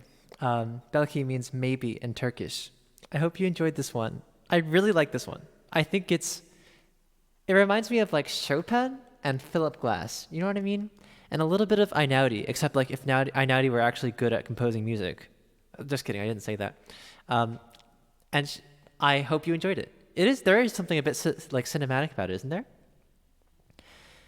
Izzy says, is there a place I can purchase the sheets? I can probably just send it to you, I bet. I'll ask her. I bet she'll be honored to hear that someone wants to play it, that you want to play it.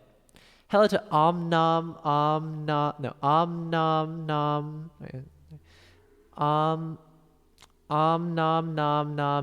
Nomnivore. Hello, I love your username. It's great. Nice to meet you. Krista says, I'm really honored that my music's on your program. Oh, I'm glad. I'm honored to... I mean, I'm honored that you let me put it there, so... Yay. Mongoose says, it's lovely. I think if you should do a recording of it if you get the go-ahead. Okay, I'll ask her. You can just call him or her Jeff. Nice. Hawk says, I heard some Einaudi in it, but with more emphasis on harmony. Yeah, I heard some Einaudi in it, but with like infinitely better harmony. Okay. I'm going to open requests because there is only one song left in like the concert portion of tonight, after which I'm going to just go back to the ordinary request format. So, requests. Oh, by the way, I nerfed requests a little bit. So right now, all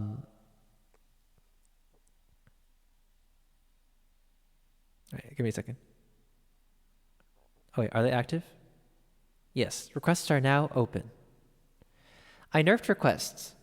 So sorry. Right now, if you're a follower, you're able to get 1 in queue, and then if you're a tier 1 sub, you can get 2 in the queue, and then tier 3 is 3. I did this because I realized that the queue's been getting pretty long the past few streams, so this is just so that everyone gets a chance to have something in there. And also to give another incentive for a subscription, because subs are nice. So that's the idea. Lintel says, the long name doesn't fit on your overlay. Oh yeah, I know. Look, I'm touching your username. Look, I'm touching your username. I'm touching it. I'm touching the username. Okay. Anyway, sorry, I cannot hide my distaste for Einaudi, but he is not a bad composer. He's not a bad composer. I just don't like his style. He is a good composer. It just doesn't speak to me personally. But a lot of people really love Einaudi and find a lot of meaning in it, and I think it's a good thing. You know what I mean? It's like not my taste. So that's all. Okay. The next song is by our very own Izzy.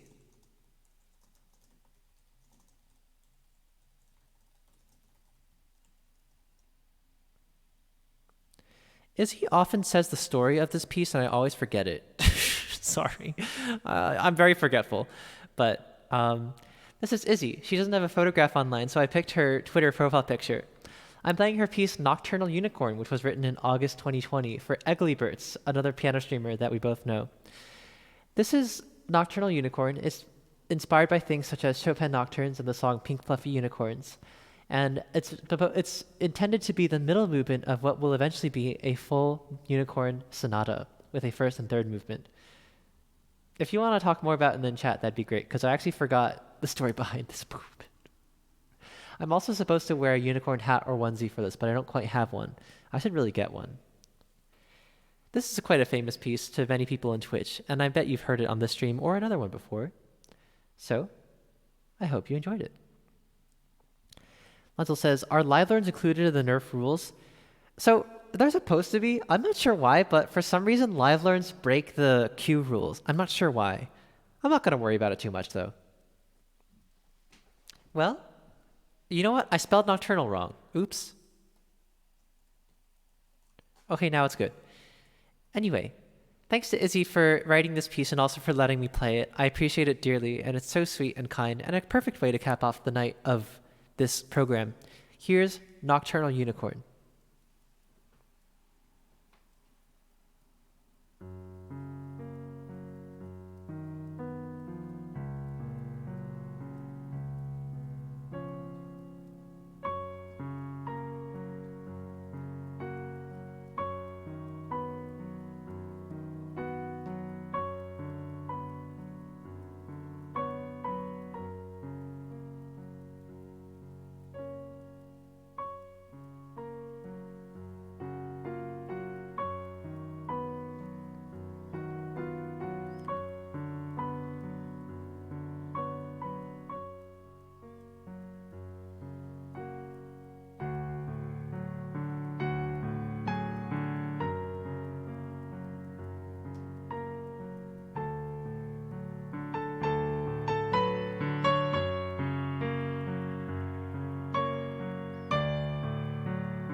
This was Nocturnal Unicorn.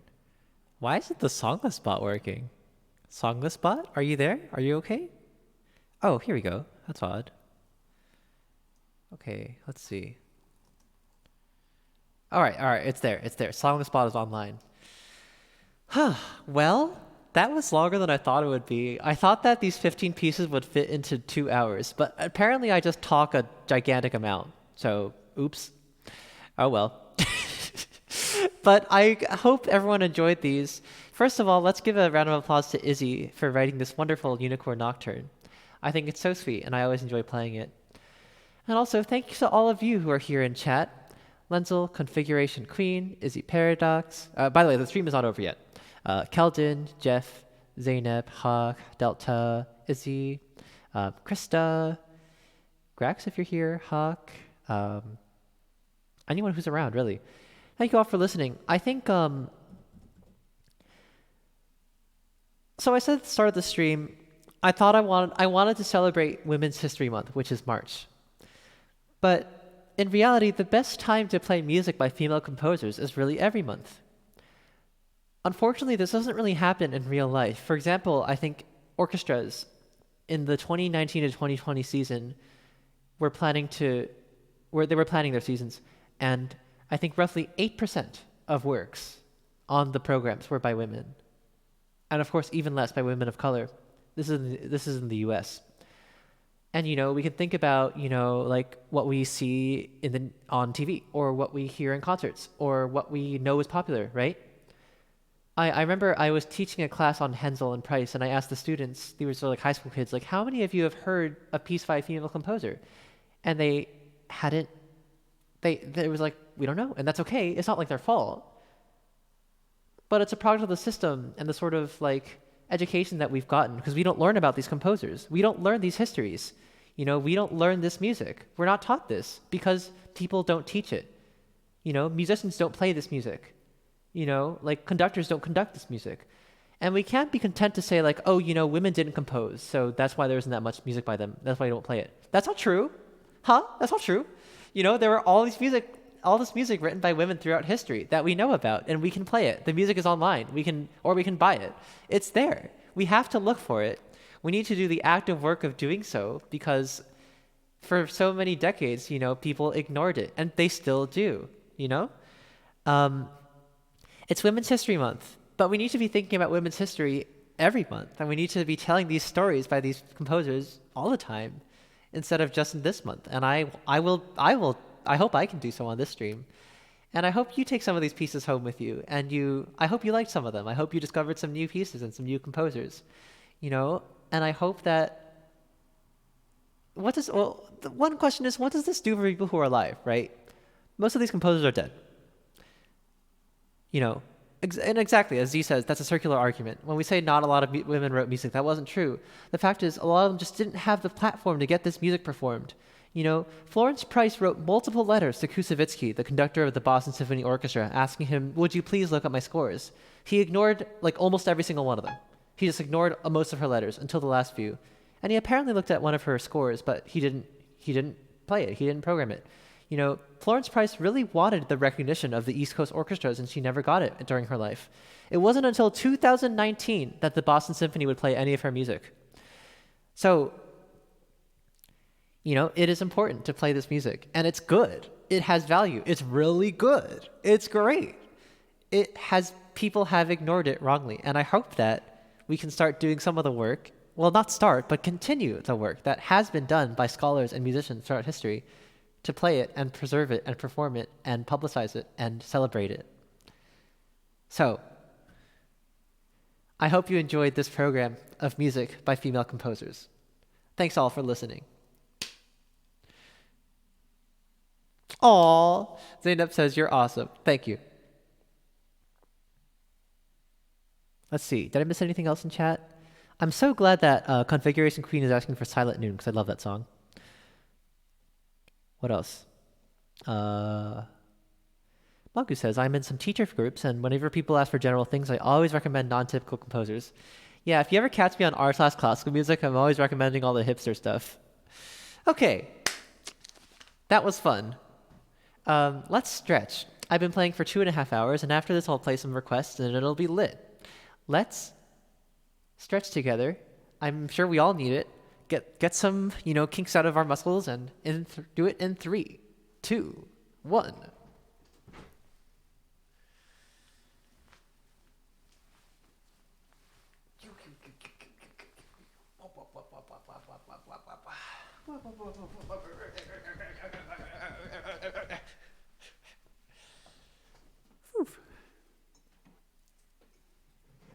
Configuration Queen says, we've always been here. Yes, exactly. There are a lot of composers I missed too. I didn't have anyone from the classical era, but like Marianne Martinez was writing music.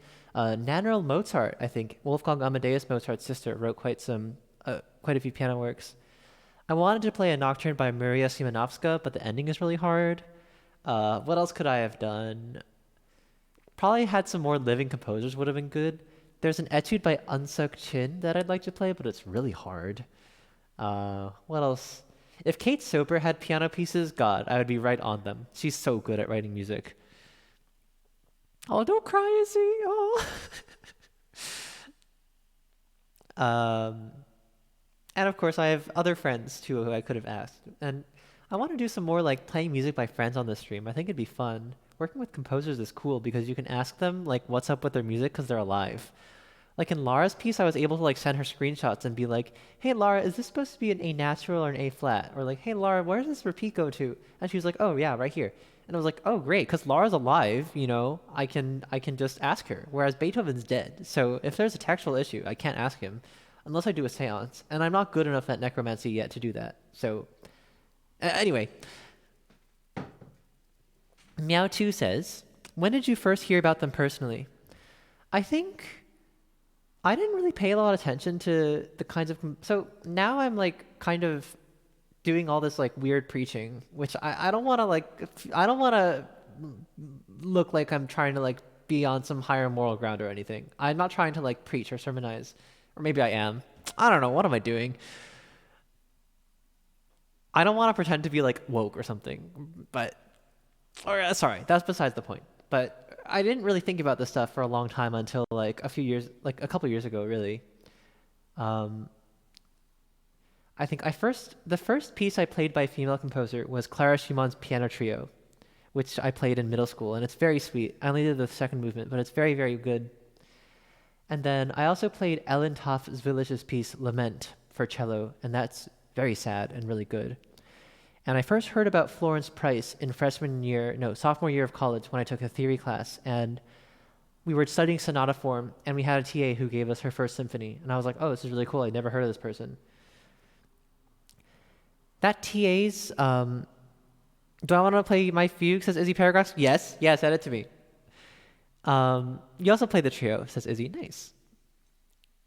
How long have you been streaming, says Jeff. I've been streaming since last July. That's when I started streaming piano. For a few days in June, I was streaming Toho, actually. But I stopped because I didn't want to play Toho like every day. What else? That TA, he's this guy named Josh. He's currently, I think, a music theory student somewhere in Baltimore or something. And his senior thesis was some kind of like big study of music theory pedagogy. It was like...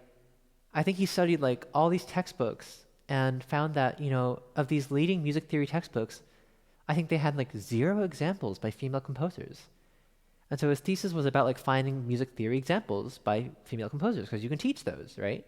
I had never heard of Florence Price ever until that day. And I was like, oh, this is really lit. And then I got really into these composers over coronavirus. I started playing Fanny Hensel's music in like July or August, and one of the reasons I got into Florence Price partially because of the big upwelling of Black Lives Matter, which sparked a lot of conversation in classical music spaces. And I was like, man, every single composer I've ever learned music by is either white or Asian. That's probably a problem. So I was like, yeah, I should do something about that. And so I got a bunch of Florence Price books, and I got some books of music by Black composers, and I think they're really good. So, yeah. Okay, sorry. Lots of talking.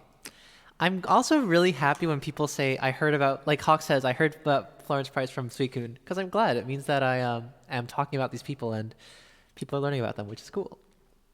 Okay. Um, I love to talk. You guys all know this, and I apologize for that. But all right, Saren has put in Marian Martinez's Piano Sonata in E. Okay, this is a request from Serenades. Also, they have redeemed a Q skip for 1,000 points, so that's why this is here. Well, I mentioned this composer. This is a sonata by the composer Maria Ana Martinez. I actually don't know a lot about her, so if you want to talk about her, Sarah, that'd be cool. She wrote in the classical period. Her dates are given as 1745 to 1812, which means she was born roughly around the time of Mozart, and then she lived until the sort of 80% point of Beethoven's life. Those are some weird benchmarks, but it's okay. And apparently you can spell her name either with a Z or an S.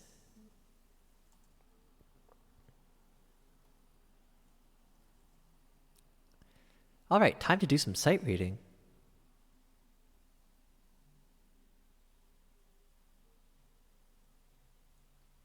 I'll do the first movement because why not? It doesn't look too hard.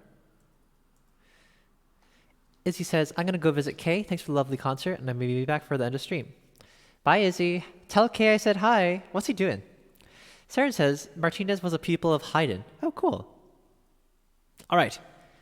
This is the first request of the night. It's a piano sonata by Marianne Martinez. Let's go.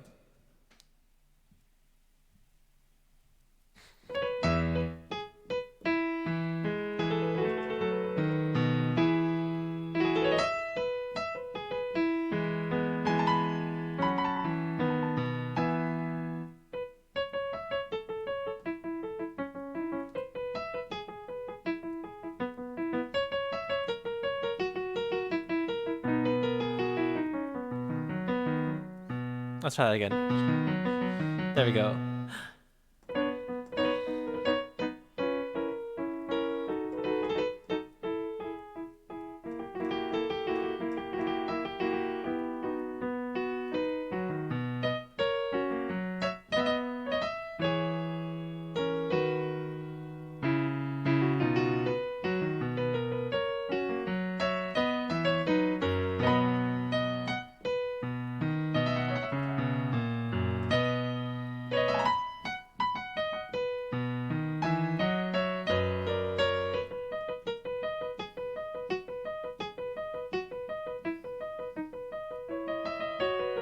Oops.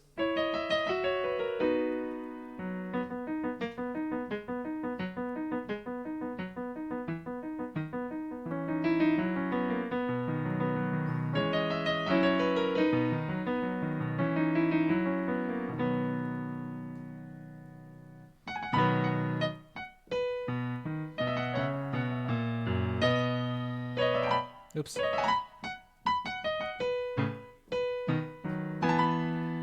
Uh,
it does sound like Haydn, right? I agree totally with you, Hawk. It definitely sounds like Haydn in a good way. Huh, I like this. It's very sweet.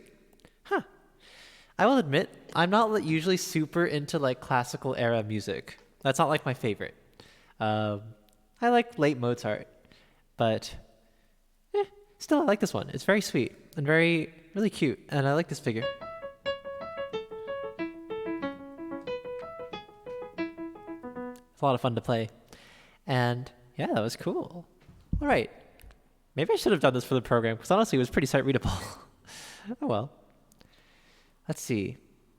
Saren says, she was the daughter of a Spaniard who was made a noble in the Austrian Empire, hence the German fawn in front of her Spanish surname Martinez. Oh, okay, that's wild. Marianne von Martinez.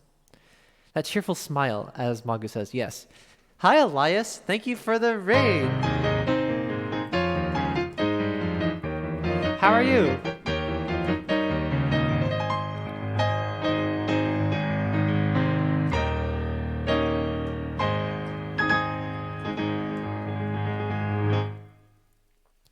Hi, Elias. What's up?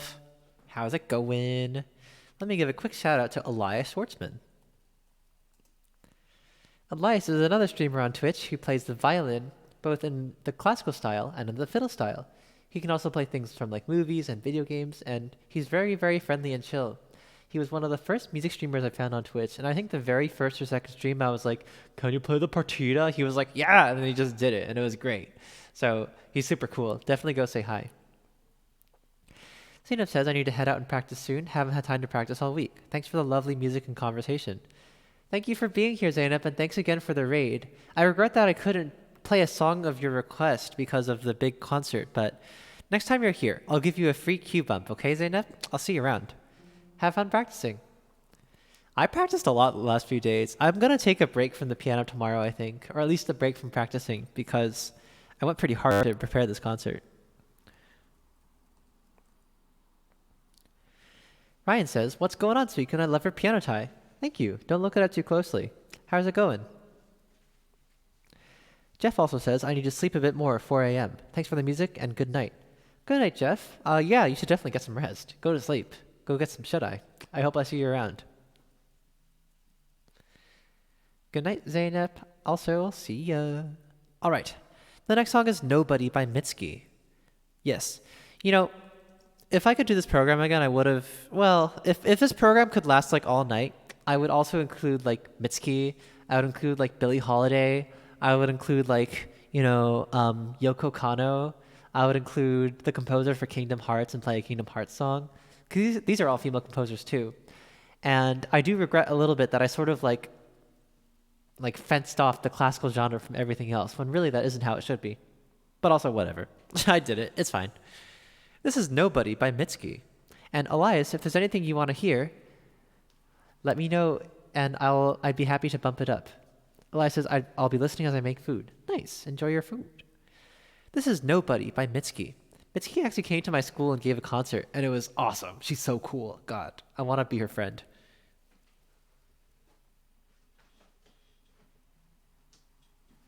But also, if I become Mitski's friend, then she'll be less lonely and she won't write so many awesome songs about being lonely all the time. So I don't know if it's really worth the trade-off. Anyway, with that in mind, here's Nobody by Mitski. How's the beginning go? My God, I'm so lonely, so I open the window to hear sounds of people, to hear sounds of people. Venus, planet of love, was destroyed by global warming. Did its people want too much too? Did its people want too much? And I don't want your pity, I just want somebody near me. Guess I'm a coward, I just want to feel alright. And I know no one will save me, I just need someone to kiss. Give me one good movie kiss and I'll be alright. Nobody, nobody, nobody, nobody, nobody. Ooh, nobody, nobody, nobody.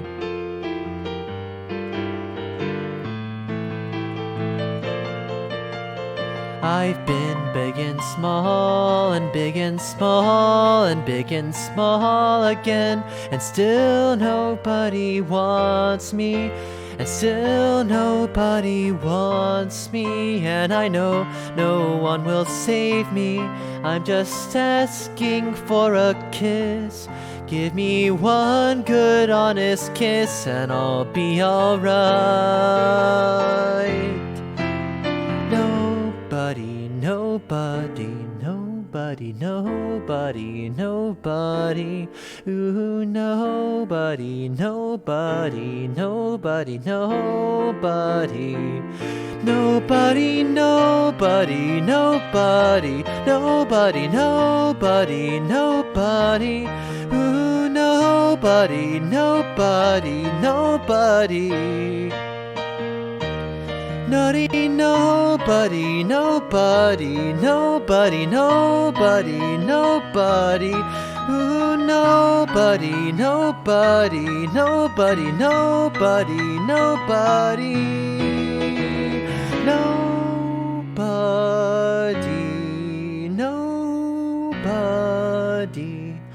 nobody, nobody, nobody. Nobody, no.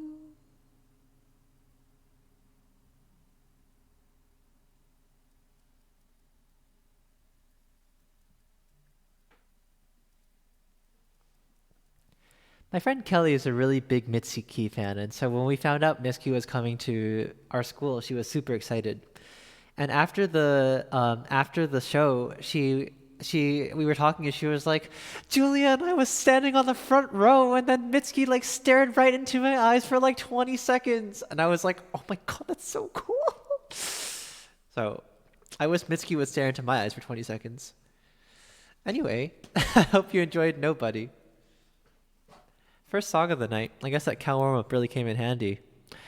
Oh, you know what? I forgot to do a stretch for Angelica. Hi, Angelica. Nice to see you. Hope you've been well. Let's stretch. All right. I just did a little bit earlier, but can't hurt to do it again. Whew. Tonight I feel like tonight was really, like, some of the pieces were really wild. Like, especially the boulanger pieces. Those take a lot of energy. So let's do some stretches. I hope you stretch with me too in 3, 2, 1.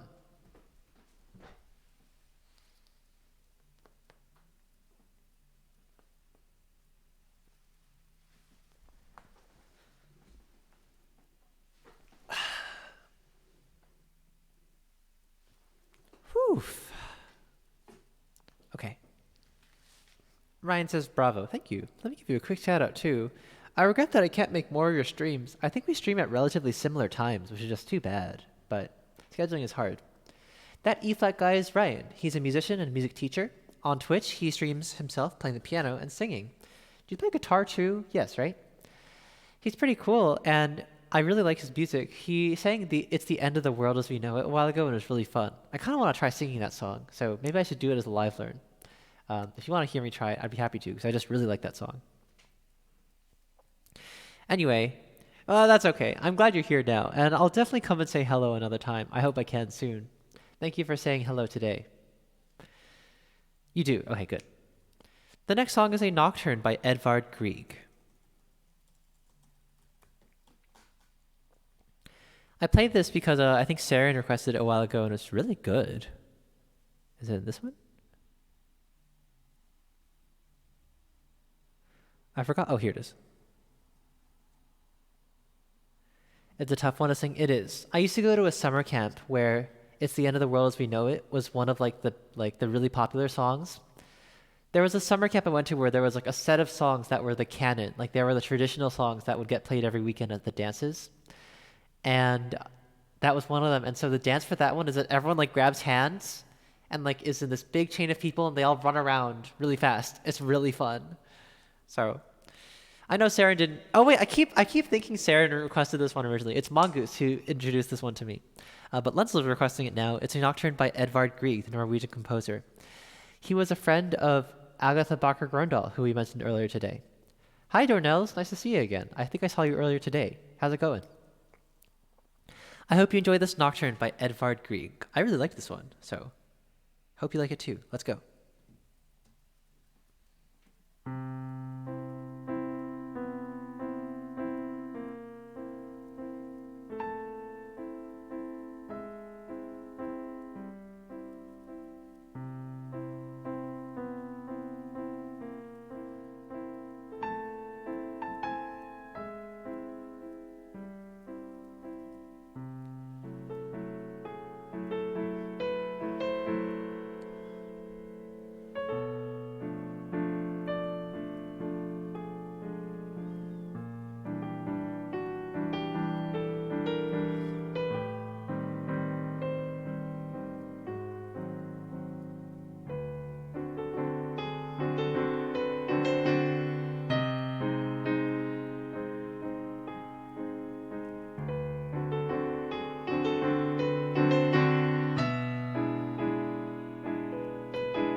Oops.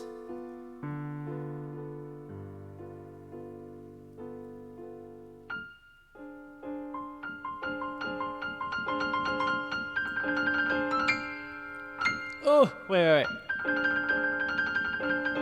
There we go. Hi, Diva. How is it going?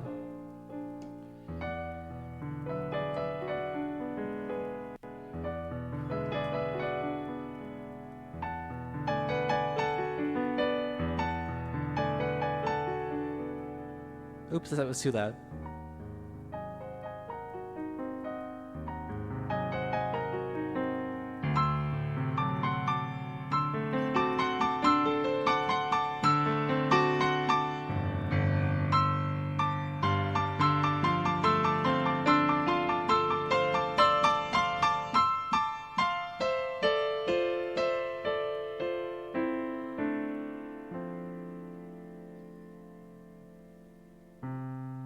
Wait, if Mongoose didn't request it, who was it?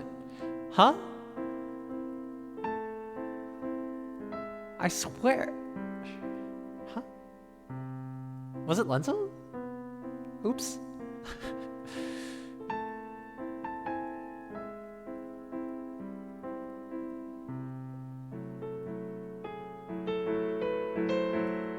Oh, I know Lenzel requested it today, but who requested it on like Monday or Wednesday?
Okay, so it was Lenzel. My memory is just mixed up.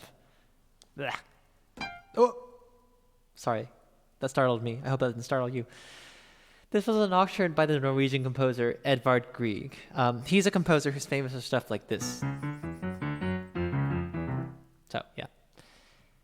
So, I hope you like this one. I was very surprised when I got this because I was like, wow, I didn't know Grieg wrote such like chromatic and ambiguous music. You can barely tell what key it's in for like most of it, which is just wild. I think it's great. I really like this one. And I hope I can learn it so I can put it on the song list.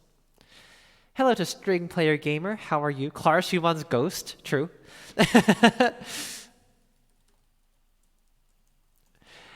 Let's give a shout out to String Player Gamer. That's Diwa. He's this really cool guy who plays the electric violin. He just got a new one too, which is really cool and prevents him from getting violin hickeys. He makes all his backing tracks himself, has a very big YouTube following already, and he was on the front page recently. His specialty is video game music. He's also a member of a certain video game orchestra where he is every member. I remember I heard Jer say this, and it was so funny. Jer said something like, and that's String Player Gamer. He has also set up the Mario Orchestra, of which he is every member. I just like cracked up. The Mario Orchestra, of which he is every member. Sorry, I don't actually know what it's called, but sometimes he plays it when he's like on a break, and it's really funny. He's really, really cool and has a wonderful vibe to his stream. You should definitely go say hi. Different feel from In the Hall of the Mountain King. True, true. Whew. All right. Anyway, thanks for stopping by. I hope you're having a nice weekend. The next song is Battle with Magnus from Chrono Trigger. This looks like fun.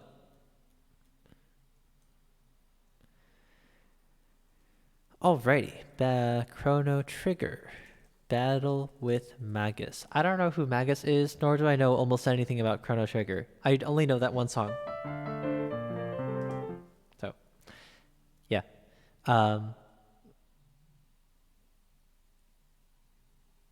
One man's orchestra like Gene Kelly's Friend's Dream and American in Paris. I feel like I don't remember this. Is it like Fantasia? No, that's Rhapsody in Blue. All right. Here's Battle with Magus. All right, let's do it. The tempo marking says contentious. Ooh, let's go.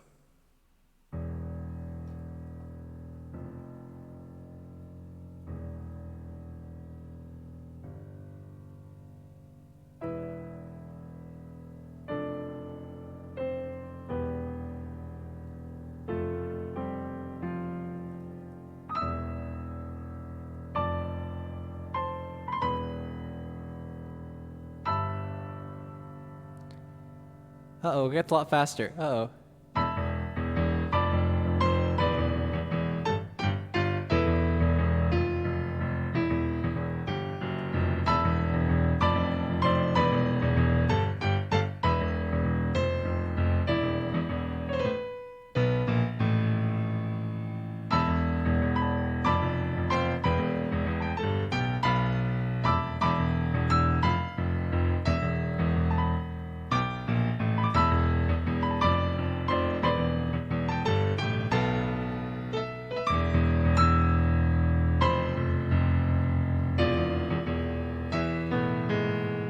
Oops. This is actually not that easy.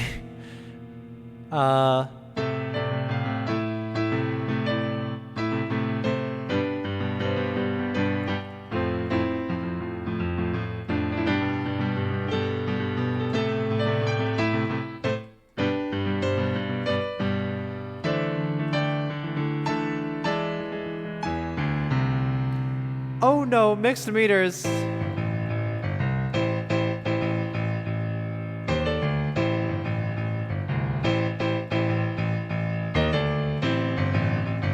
Wait, that wasn't right.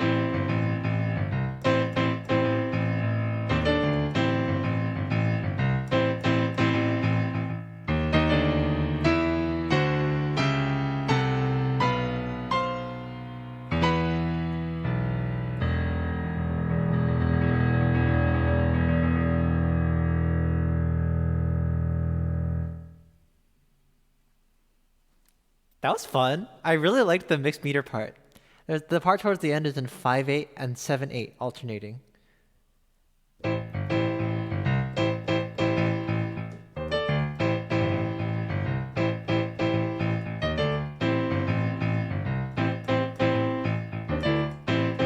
Wait.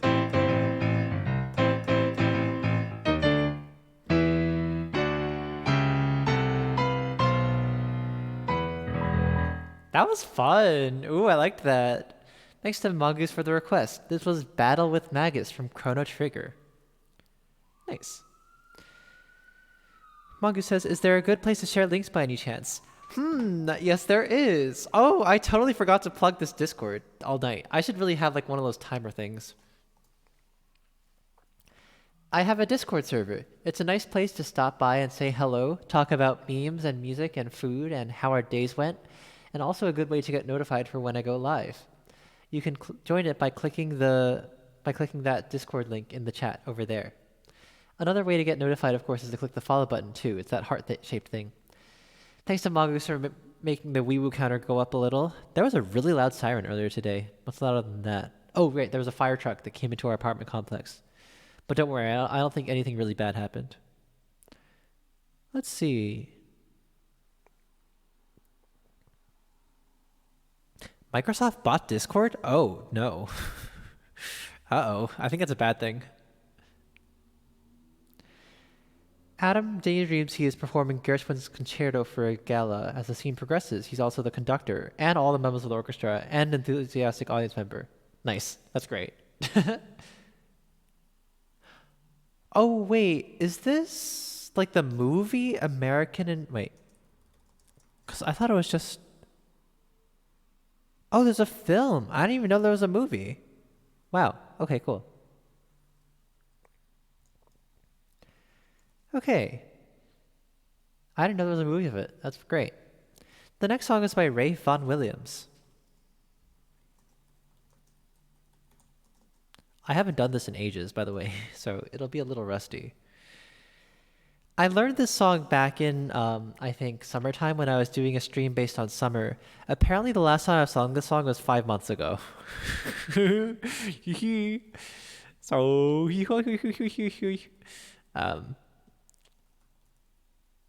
but that's okay. Is it this one? No, this is Fredegon. Wait, that's 4 Nights.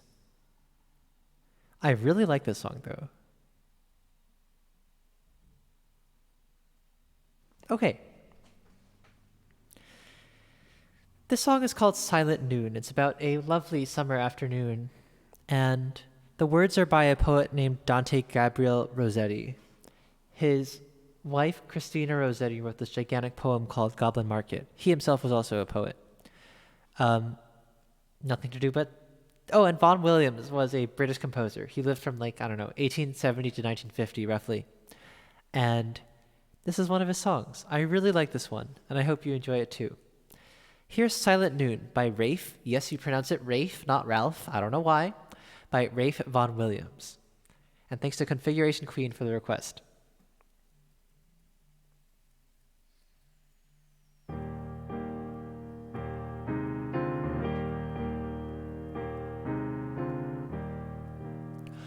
Your hands lie open in the long, fresh grass. The finger points look through like rosy blooms. Your eyes smile peace. The pasture gleams and glooms 'neath billowing skies that scatter and amass.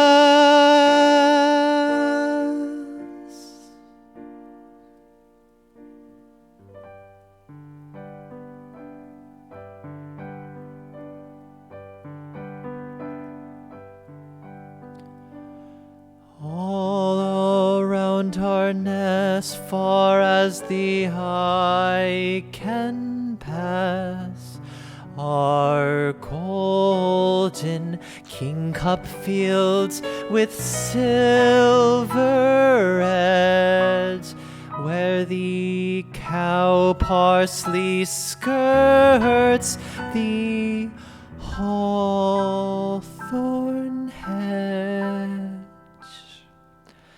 'Tis visible silence, still as the hourglass.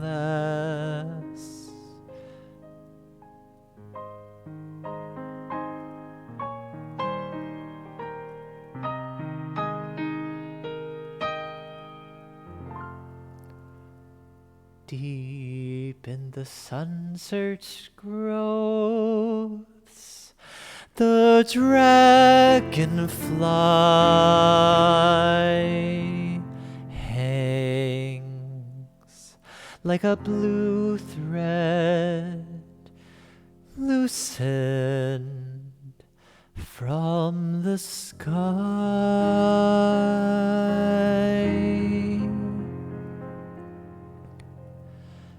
So this winged hour is dropped to us from above.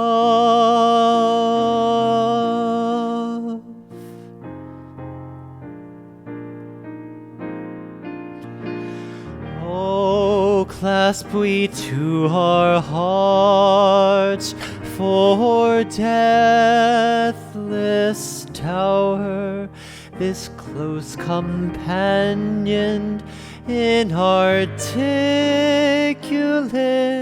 tower, when twofold silence was the song.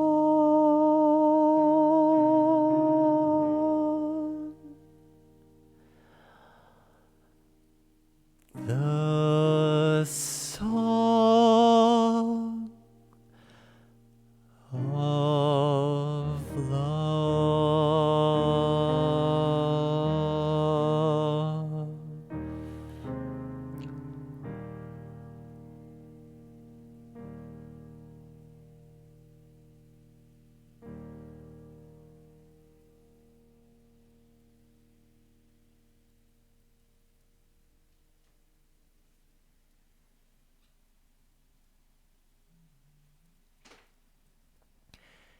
Wow, I haven't done this song in so long. I forgot how much I liked it. It's so sweet, isn't it? I'm not trained. Oh, I only started taking voice lessons this semester, and I was in a chorus as a kid, and I was in musical theater in high school. That's the extent of my vocal training. So I still don't know how quite to like taper off notes well, or how to like sing high notes well, but I'm learning. My teacher at school is actually a musical theater person. Well, she does both, but she's teaching me theater. But it works for this too. I hope you enjoyed Silent Noon by Rafe Vaughan Williams.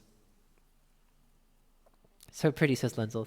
Yeah, I agree. And Configuration Queen says happy sigh. Oh, I'm glad. I like the song a lot. And thank you for the request. This next song is, oh, also it's harder to focus on vocal technique when I'm also playing the piano. So that's hard, but it's okay. Cue skip. Lenzel has requested Otarino Respighi's Nocturne. I assume it's time for you to go to sleep soon. It must be like 5 a.m. where you are. Gosh. Thank you for staying so long. I appreciate it dearly. This is a nocturne by the Italian composer Otarino Respighi. He was also a student of the great Russian orchestrator and composer Rimsky-Korsakov, along with Igor Stravinsky, who wrote stuff like Rite of Spring and Firebird. So he's part of that generation. It was a bit useless, yeah, but that's okay. No worries. This is a nocturne by him. I think it's gorgeous. I love this piece, and I hope you enjoy it too. Perfect for a lovely night like this one. So, it's from 1909 or something like that, I think? I forgot. Here's a nocturne. One of my favorite pieces on the song list. I am so glad that you requested this. Mad Q skip flex, true. Respighi. Oh, it's like SPG. All right, here we go. By the way, I need more ideas for big channel point redeems because some people have like in the 10,000s, and the only one I could think of was the year, and I don't want that to be too, well, maybe I made it too expensive. Right now, requesting the entire year is it's over 100,000 points. It's, I think, 1105, no, 111405 points because she was born on November 14th, 1805. So that's the current big reward. And I need some more ideas for stuff between that and the 6,666 river flows. So let me know if you've got any ideas. For now, though, here's a nocturne by Respighi.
I'm so glad you introduced me to this piece, Lenzel. It's so good. And I know I say that about so many pieces on this stream, so it might lose its impact when I say a piece is like really good, but God, this one is so good. Oh my God.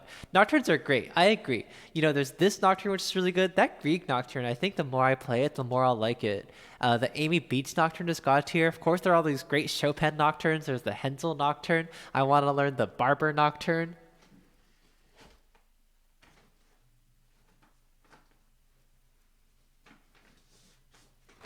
I bought this the other day from the music store because it was only $4. It's a nocturne by Samuel Barber, who's one of my favorite composers. I just don't play a lot of his piano music because it's really hard. And then I like went back because my friend was still looking at stuff, and then I looked on the shelf, and there was complete piano works of Samuel Barber in one volume, and I was like, why the heck did I buy this? Why did I buy this when there was literally a complete compilation right next, to, like 2 feet away? But I have it now, so. Anyway, Wenzel says, the best thing about this piece are the volume differences, and Julian nails them. Thank you. As Mongoose says, it's a very organic piece, and it has direction and a feeling of freedom. This figure also is just so pretty, right? Da da da da da da da da da. Ba ba ba ba ba ba ba ba. It's so pretty. God. All right. The next piece is less peaceful. It's November from the year. By the way, I'm going to close requests while I play this. Yeah.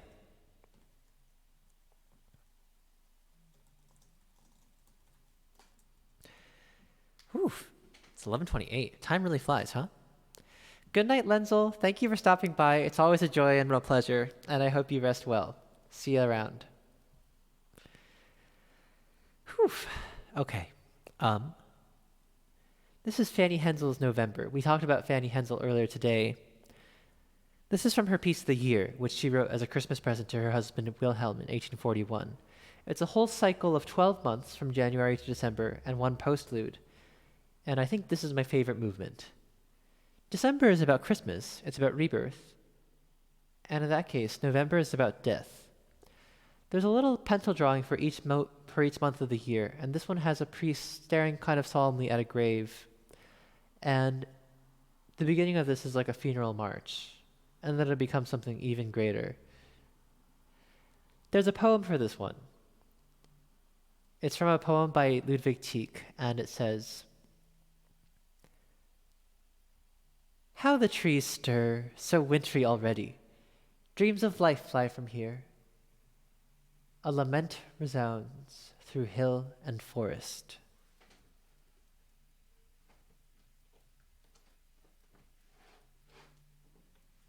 Huh? Where'd my music binder go, huh? Oh.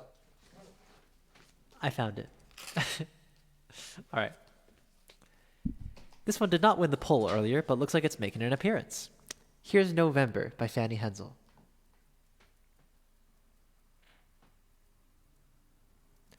Russell says, Fanny Hensel is the best. True? Yeah? Uh-huh. All right, here we go.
God, this one is always a blast to play. Whew, whew, wow, I'm tired. Ah, love this one. I think most of you probably know how much I like this one, so I don't need to say it again. This was November by Fanny Hensel. I hope you enjoyed. Thanks to Delta, Mongoose, and Retzel for the emotes and the claps. I hope you liked it. Haha. I'm going to close requests because it's getting late, and I've really practiced quite a bit this week, so I need a break tomorrow. So let's do these last two, and I might throw in another song of my own choosing. All right, more Eurobeat. Okay, this is going to be great. All right, this is perfect. November is the best, as Retzel. I agree. It's so good. I know Izzy likes, I think Izzy's favorite is December, actually. And I used to think my least favorite was like August, but after I played it a few times, it kind of grows on me. I don't really have a least favorite anymore. Maybe January, but January is really an introduction to another one, so who knows? Hey, Grex. Saren says, I ought to get to bed. Right, I forgot to give a shout out to Serenades earlier, even though they've been here like the whole time. Sorry. Saren is a moderator of this channel and also a streamer themselves. They're from the UK, and Saren streams piano and harpsichord, although right now they're recovering from an operation, so they might not be... Are you playing music this next Thursday? Would love to know. If not, they might play Slay the Spire. But if they're feeling better, they might play a piano stream next Thursday. Afternoon, US time, evening, Europe time. I hope you're recovering well. Seems like you're getting in better shape because you were able to play some piano songs yesterday. Hello to La Cheddar? La Cheddar? Elforcha 3 Deforer? Hello, Owo, and thank you for the follow. I hope you're enjoying the music. Well, this next piece is is Rage Your Dream from Initial D. This'll be fun. It's Eurobeat time. Let's go.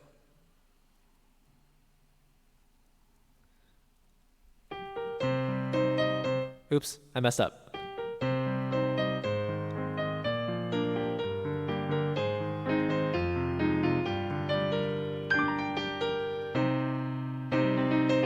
Uh-oh.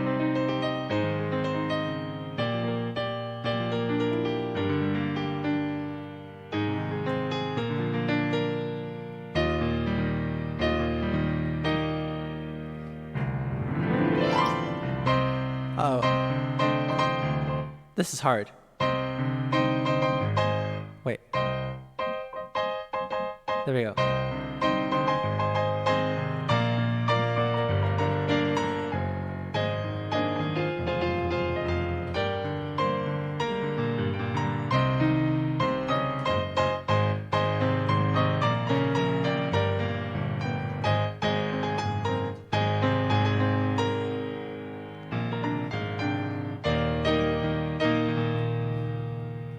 This is hard.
That was fun. It was difficult, yes, but you could probably tell I was kind of making up kind of the left hand. When I get really hard anime type stuff where the chords are easy for me to determine, I start kind of making up the left hand, and that usually makes it easier. I hope it was fun to listen to. This was Raise Your Dream from Initial D. It was certainly fun to play. Thanks to Retzel for the request. I love all these Eurobeat things because they're such bangers. No. It was fine. It was good. It was good. Don't feel bad. I think it was good. It was hard to sight read, but it turned out well. Adam says hello. Uptime. Oh, I don't know how to set up an uptime command with the Streamlabs bot. Maybe I should look that up. But I've been streaming for 3 hours and 42 minutes. I gotta stop soon, so unfortunately requests are closed, but don't worry, I'll be back on Sunday at 3 for cello time, and Monday at 3 for piano time. This is the last request of the day. It's the Real Folk Blues. I feel like I've played this before. Is this swung? Let me know. Here's the real... Oh wait, let me type it in. It's a request from Cowboy Bebop. I still haven't seen this show. I know my sister watched it and she liked it. It's the Real Folk Blues from Cowboy Bebop. Thanks for playing my requests, Retzel. No problem. It was fun. Let's go.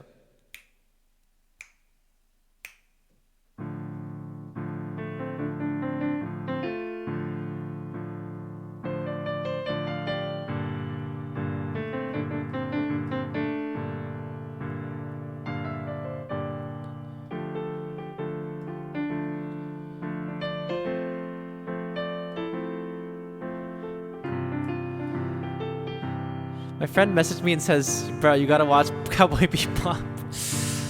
Okay.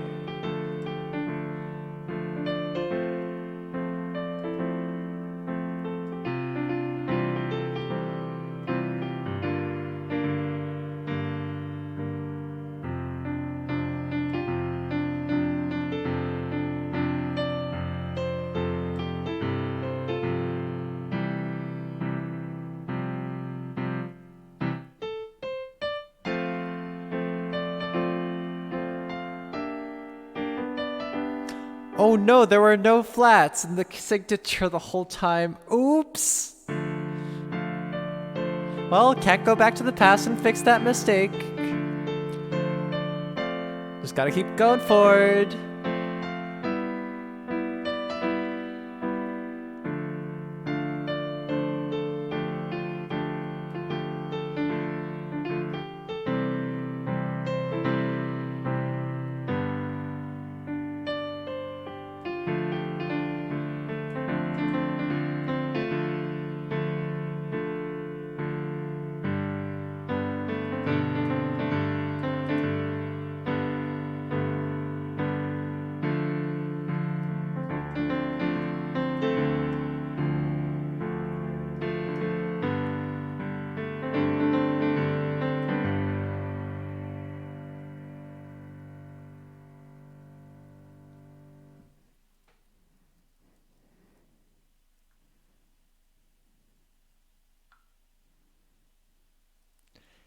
This is fun.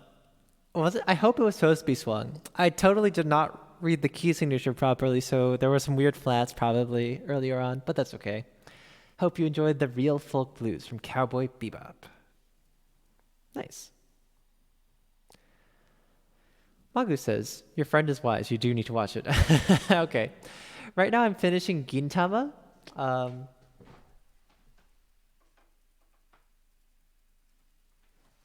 Gintama is this show, that one. It's about samurai. I'm finishing that one. I have less than 30 episodes left. And I'm also catching up on Fruits Basket Season 2.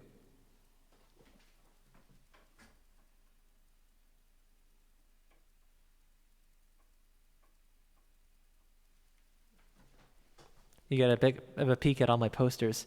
It's too bad. This entire wall is full of posters, actually, but you can only catch a little bit of it when I'm streaming. Maybe someday I'll release like a poster tour video. I've actually been meaning to rearrange the posters sometime.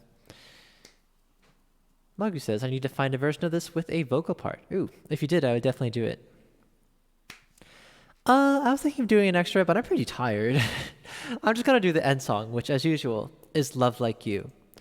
Before I do so, let me thank everyone who's been around. I really appreciate that so many people came to listen to this concert. Whether you were lurking or chatting or here in and out or whatever, I was very happy to see you today, and I hope you enjoyed the music. You can tell I really care a lot about these composers. Now a lot of them are dead. My friends are alive, that's good. Tanya Leon's alive too. But it's important to honor their legacy, don't you think? It's important. I hope you enjoyed learning about them and their stories and some of their music. And of course, you can come back to hear more of it because I'm going to keep playing their music and it'll be great. So, the last song of the day, as usual, is Love Like You by Steven Universe. Well, it's from Steven Universe. It's by Rebecca Sugar. Let's go.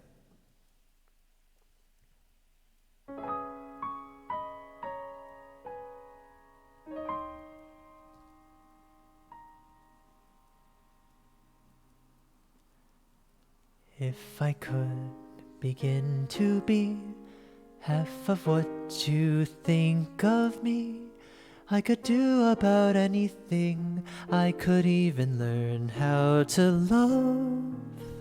When I see the way you act, wondering when I'm coming back, I could do about anything. I could even learn how to love like you.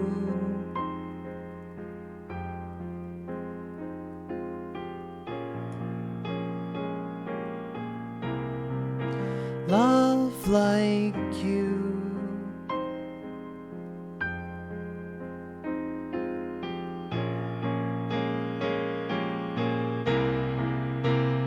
I always thought I might be bad. Now I'm sure that it's true, 'cause I think you're so good and I'm nothing like you. Look at you go, I just adore you.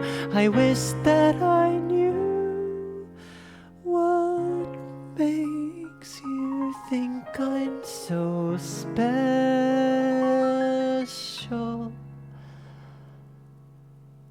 If I could begin to do something that does right by you, I could do about anything. I could even learn how to love.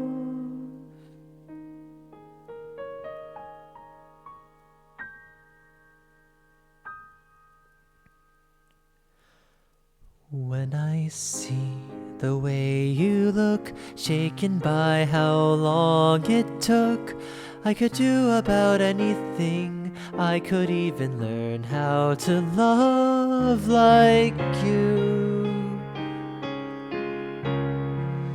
Love like you. Love me like you.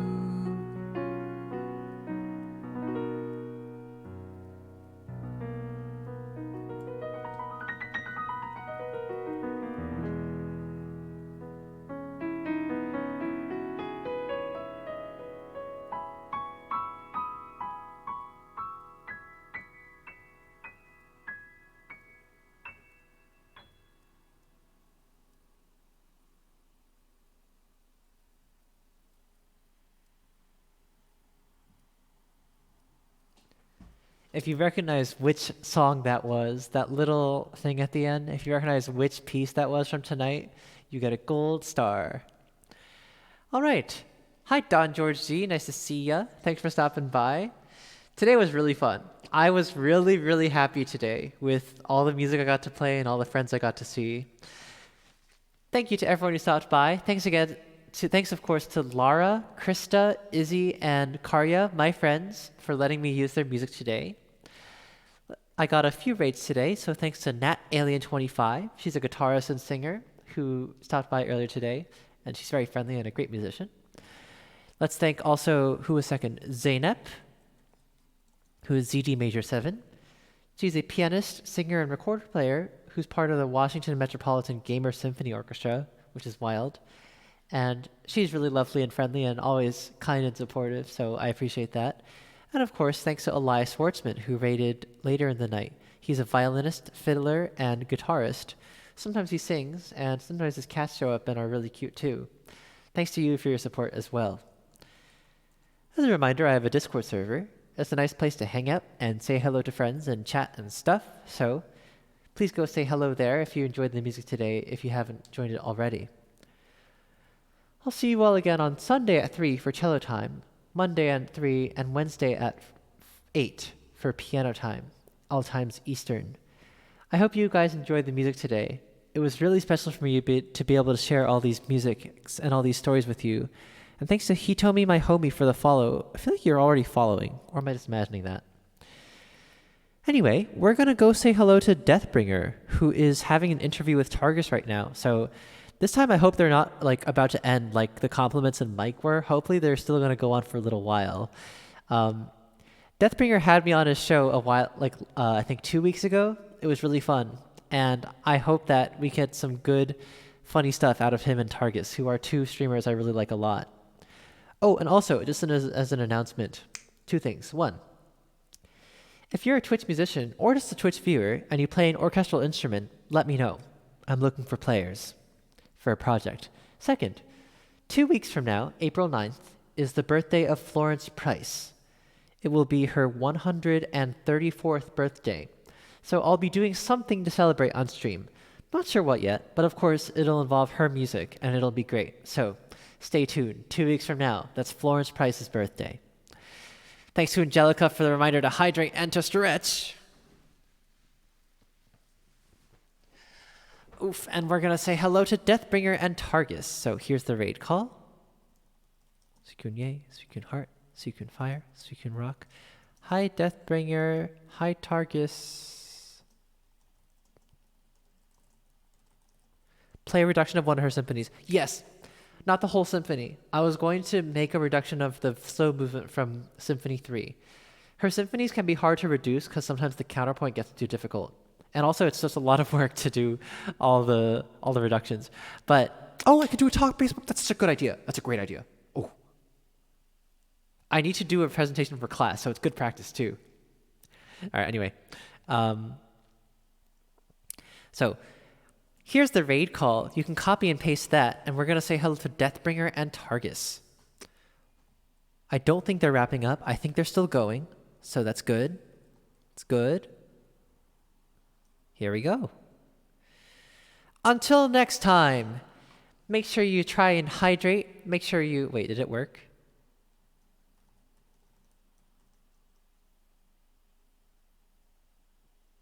Something went wrong. Try running that later. Hey, how do I cancel a raid?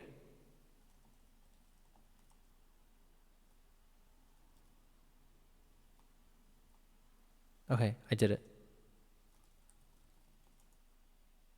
There we go. All right. Until next time, make sure you stay hydrated. Get some rest. Eat well if you can. Sleep well if you can. And above all, be kind to others and to yourself. Until next time, stay cool. Bye, y'all.